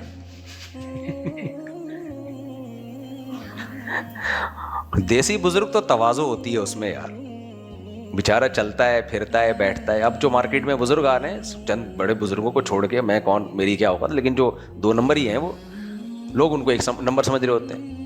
ان کے چلنے کا اسٹائل دیکھو. دلہن کو جب رخصت کر کے نا پرانے زمانے میں لے کے جاتے تھے، کیسے خراما خراما چل رہی ہوتی تھی، شرم کی وجہ سے چلا نہیں جاتا تھا. گردنیں دیکھ لو. ایک بزرگ کو میں جانتا ہوں، ہر وقت اس کی خانقاہ کے باہر موٹے موٹے دمبے، بکرے بھی نہیں، اور اس کی اپنی گردن بھی ماشاءاللہ اتنی موٹی ہے. میں نے کہا یہ بزرگ ہے یار. جماعت سے نماز نہیں ہے. وہ سمجھتے ہیں کہ یہ بے وقوفوں کا کام ہے مسجد میں آ کے جماعت سے نماز پڑھنا. رکشے ٹیکسی، بزرگوں کے پاس ٹائم ہی نہیں ہے مسجد میں جماعت سے نماز پڑھنے کا. کھائے جا رہے ہیں، لنگر چل رہے ہیں صبح و شام. ان کے مریدوں کی گردنیں بھی اتنی کولیسٹرول کے ڈبے بن چکے ہیں. یہ اسلام ہے یار. مجھے پھر غصہ آتا ہے کہ تم جو مرضی کرو بھائی، دنیا میں کھا رہے ہیں نا. اسلام کا لیبل تو مت لگاؤ اس کے اوپر. اسلام میں کھانا عبادت نہیں ہے، روزہ عبادت ہے. کھانے کو تو اسلام پسند ہی نہیں کرتا. حضرت شیخ الحدیث مولانا زکریا رحمۃ اللہ علیہ ایک مجلس میں بیٹھے ہوئے تھے، کھانا چل رہا تھا، تو بحث چل پڑی کہ حضرت کھانے کے بعد میٹھا کھانا سنت ہے یا نہیں ہے. سب علماء میں بحث ہو گئی. حضرت شیخ الحدیث خاموش بیٹھے ہوئے تھے. کسی نے پوچھا حضرت آپ اتنے بڑے حدیث کے ماہر ہیں، آپ بتائیں. انہوں نے فرمایا پہلے یہ تو پوچھو کھانا کھانا بھی سنت ہے یا نہیں ہے. فاقے کرنا سنت ہے، کھانا کھانا تھوڑی سنت ہے. یہ اب میں پراٹھوں پر بیان کرتا ہوں، لیکن میں نے کبھی سنت قرار دیا اس کو ہے بھائی؟ بھائی ہمارا اپنا عمل ہے، یہ سنت نہیں ہے. سنت تو فاقے کرنا ہے، بھوکا رہنا سنت ہے. کھانا تو شدید ضرورت میں، جب شدید بھوک لگے، آپ کا گزارا نہیں ہو رہا، تو بھی حدیث میں آتا ہے معدے کے 3 حصے کرو، ایک حصہ کھانا، ایک ہوا کے لیے بھی چھوڑو اور ایک پانی کے لیے چھوڑو. ہم پھول بھرتے ہیں، سانس لینا مشکل ہوتا ہے، پھیپڑے پریشان ہوتے ہیں، پھول کے جائیں کہاں، ہم جگہ ہی نہیں مل رہی ہوتی. پھر اس پہ پانی تو دور کی بات، کولڈ ڈرنک چڑھا رہے ہوتے ہیں. کولڈ ڈرنک چڑھا، میں تو کہتا ہوں اب تک مرے نہیں ہے، اس پہ اللہ کا شکر ادا کرو. لوگ کہہ رہے ہوتے ہیں 60 سال میں مر گیا، 50 سال میں مر گیا، اتنی جلدی مر گیا. میں کہتا ہوں بھائی بہت دیر سے مرا ہے، جو لائف اسٹائل ہے نا اس حساب سے بہت جی گیا. یہ تو فطرت نے بچایا اس کو کہ یار شاید کچھ توبہ کر لے. میں تو مرنے کا ارادہ ہے، لیکن ہم تجھے اللہ مہلت دیتا ہے نا. کھا کیا رہے ہیں ابھی، کیا چھوڑو، میں کیا بیان لے کے بیٹھ جاؤں. یہ سب اسلام، اور اس کو لیبل کیا ہے، کنڈے، اس میں کیا کھلایا جاتا. مجھے یاد ہے بچپن میں ہم کہیں گئے تو ہمارے دوست لگے کہ کنڈوں کی دعوت ہے. ہمیں کیا پتا تھا کنڈے کیا ہوتے ہیں، ہم تو نگل لیے. بیٹھے تو پتہ نہیں وہ امام حسین کے کنڈے تھے کس کے، مجھے تو نہیں اب یاد رہا. وہ ایسے تافتان اتنی بھاری بھاری، پھر محرم کے حلیم، پھر ربیع الاول کی، یہ اسلام چل رہا ہے ہمارا. محرم میں کھانے کے الگ چیزیں پھوڑی جاتی ہیں، سبیلیں پھوڑی جاتی ہیں، شربت پیے جاتے ہیں. امام حسین بھوکے پیاسے شہید ہو گئے اور ہم محرم میں کیا کر رہے ہیں، خوب پی پی کے اور موٹے ہوتے جا رہے ہیں. یہ کہاں غم منانے کا کون سا طریقہ ہے بھائی. ربیع الاول میں نبی صلی اللہ علیہ وسلم کی اگر پیدائش ہوئی ہے تو نبی کی تعلیمات کو فالو کیا جائے گا نا.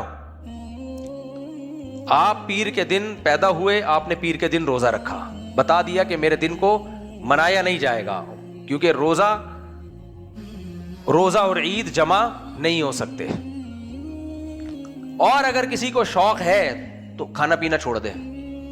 ہم اسی دن دبا کے پھوڑتے ہیں، حلوے، مانڈے، رسگلے، زردے، سب میٹھی چیزیں جو ساری باڈی کو سست کر. میں نے ایک دفعہ بیان کیا تھا، اسلام نے جو خوراکیں بتائی ہیں نا، ایک خوراک بھی ایسی نہیں ہے جو باڈی میں سستی پیدا کرے. نبی صلی اللہ علیہ وسلم نے دعا مانگی، اللہم انی اعوذ بک من الکسل، اے اللہ میں سستی سے تیری پناہ مانگتا ہوں. اس سے پتہ چلتا ہے ہمارے نبی کو چستی پسند تھی، سستی پسند نہیں تھی. تو ہر وہ چیز جو آپ کو سست کر دے، اسلام اس کو پسند کرے گا. دیکھو اسلام زنا کو ناپسند کرتا ہے کہ نہیں کرتا. اس لیے اسلام نے کہا زنا کے قریب بھی مت جاؤ، کیونکہ جب زنا حرام ہے تو ہر وہ چیز جو زنا کے قریب لے کے جائے وہ بھی کیا ہے، حرام. لہذا آپ نے فرمایا آنکھیں بھی زنا کرتی ہیں، کان بھی زنا کرتے ہیں، زبان بھی زنا کرتی ہے. یعنی غیر عورت سے کو دیکھو بھی مت، اس سے دلچسپی مت لو، اس کی باتوں کو مت سنو. یہ تمام چیزیں زنا کے قریب لے کے جاتی ہیں.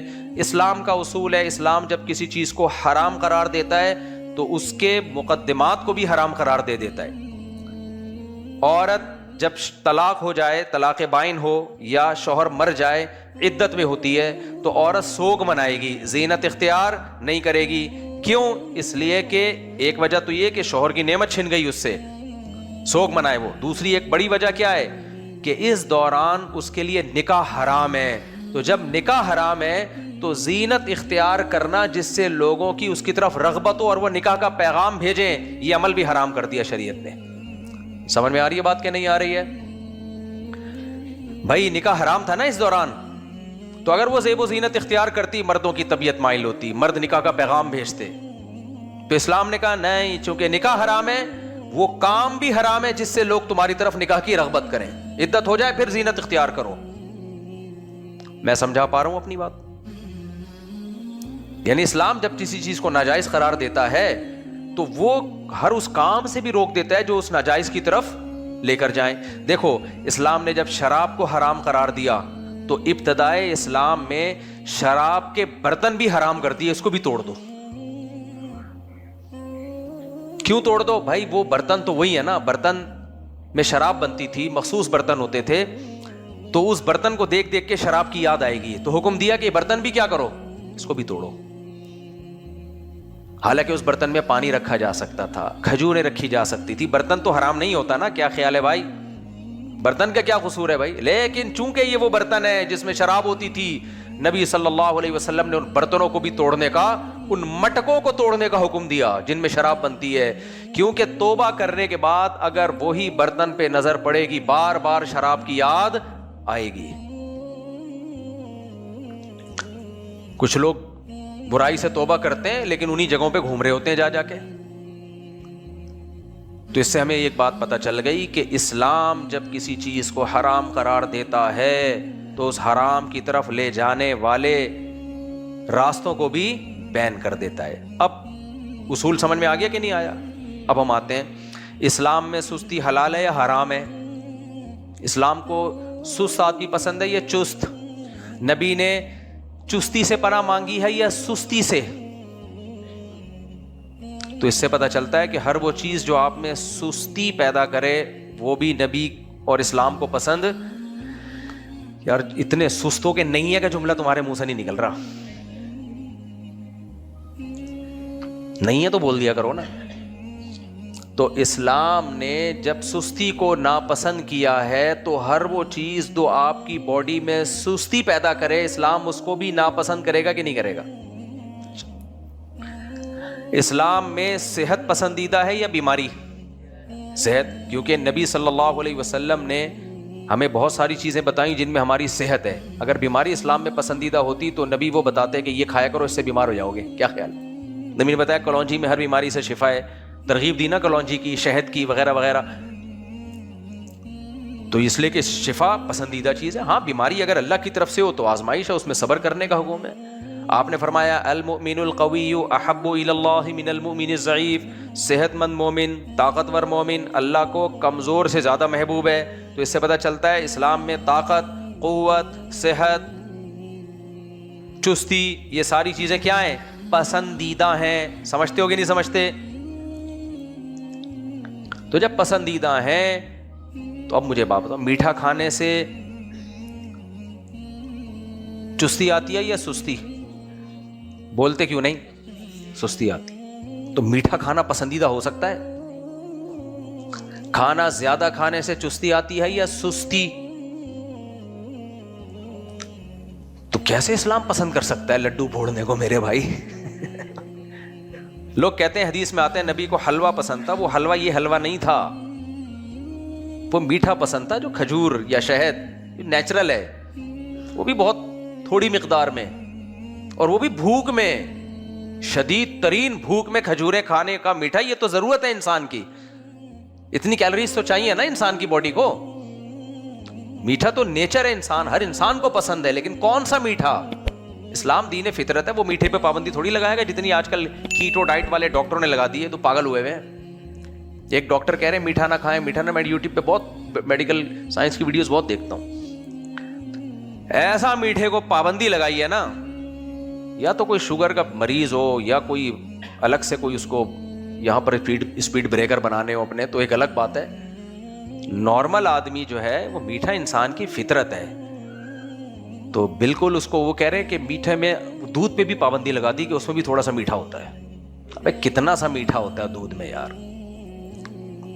تو اتنا بھی نہیں ڈاکٹروں کو فری کرایا کرو، نارمل رہنا چاہیے انسان کو، انسان کا بچہ بن کے۔ تو چینی وینی چھوڑ دے آدمی، میٹھی چائے چھوڑ دے، یہ سب چینی تو ہے ہی نہیں نا اتنا، کہ جو کھجور ہے، شہد ہے، یہ تو کھائے گا بھائی ایسی کی تیسی، لیکن اعتدال سے کھاؤ۔ ہاں یہ ضرور ہے کہ نبی صلی اللہ علیہ وسلم نے کھجوریں کھائی ہیں، شدید ترین بھوک میں آپ کھایا کرتے تھے، اور ہم جو کھجور کھاتے ہیں 2 پراٹھے کھانے کے بعد۔ حکیم صاحب نے کہا ہوتا ہے 10 کھجوریں صبح، 10 کھجوریں شام۔ تو حکیم صاحب کا مطلب یہ ہوتا ہے کہ صبح کا ناشتہ ہی 10-11 کھجوروں سے ہوگا بس، اور پھر سارا دن آپ نے محنت بھی کرنی ہے۔ صحابہ کرام اگر 8-10 کھجوریں کھا لیتے تھے تو سارا دن محنت کرتے تھے، کدال لے کے کھیتی باڑی کرنا، ہل چلانا، جنگیں لڑنا، یہ 8-10 کھجوروں پہ ہو جاتا تھا ان کا۔ 8-10 بھی میں نے زیادہ کہہ دی، بعض جنگوں میں تو 4-4 کھجوریں کھائی ہیں اور جنگیں لڑی ہیں انہوں نے۔ ہمیں قبلہ حکیم صاحب نے کہا ہوتا ہے صبح 11 کھجوریں کھائیں، تو ہم 3 پراٹھے کھانے کے بعد کتنی کھجوریں کھاتے ہیں؟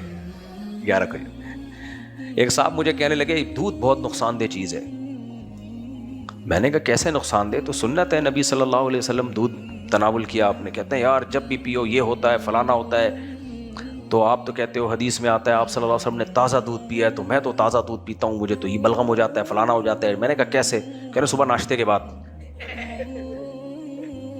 تو ناشتہ تو کر لیا نا تو نے بھائی، نبی نے اول تو ناشتہ کیا نہیں ہے، نبی صلی اللہ علیہ وسلم نے جو دودھ پیا ہے نا وہ ایسے پیا ہے کہ جب شدید بھوک لگی ہے تو کھانا ہی دودھ تھا، سمجھ رہے ہیں کہ نہیں سمجھ رہے؟ بس دودھ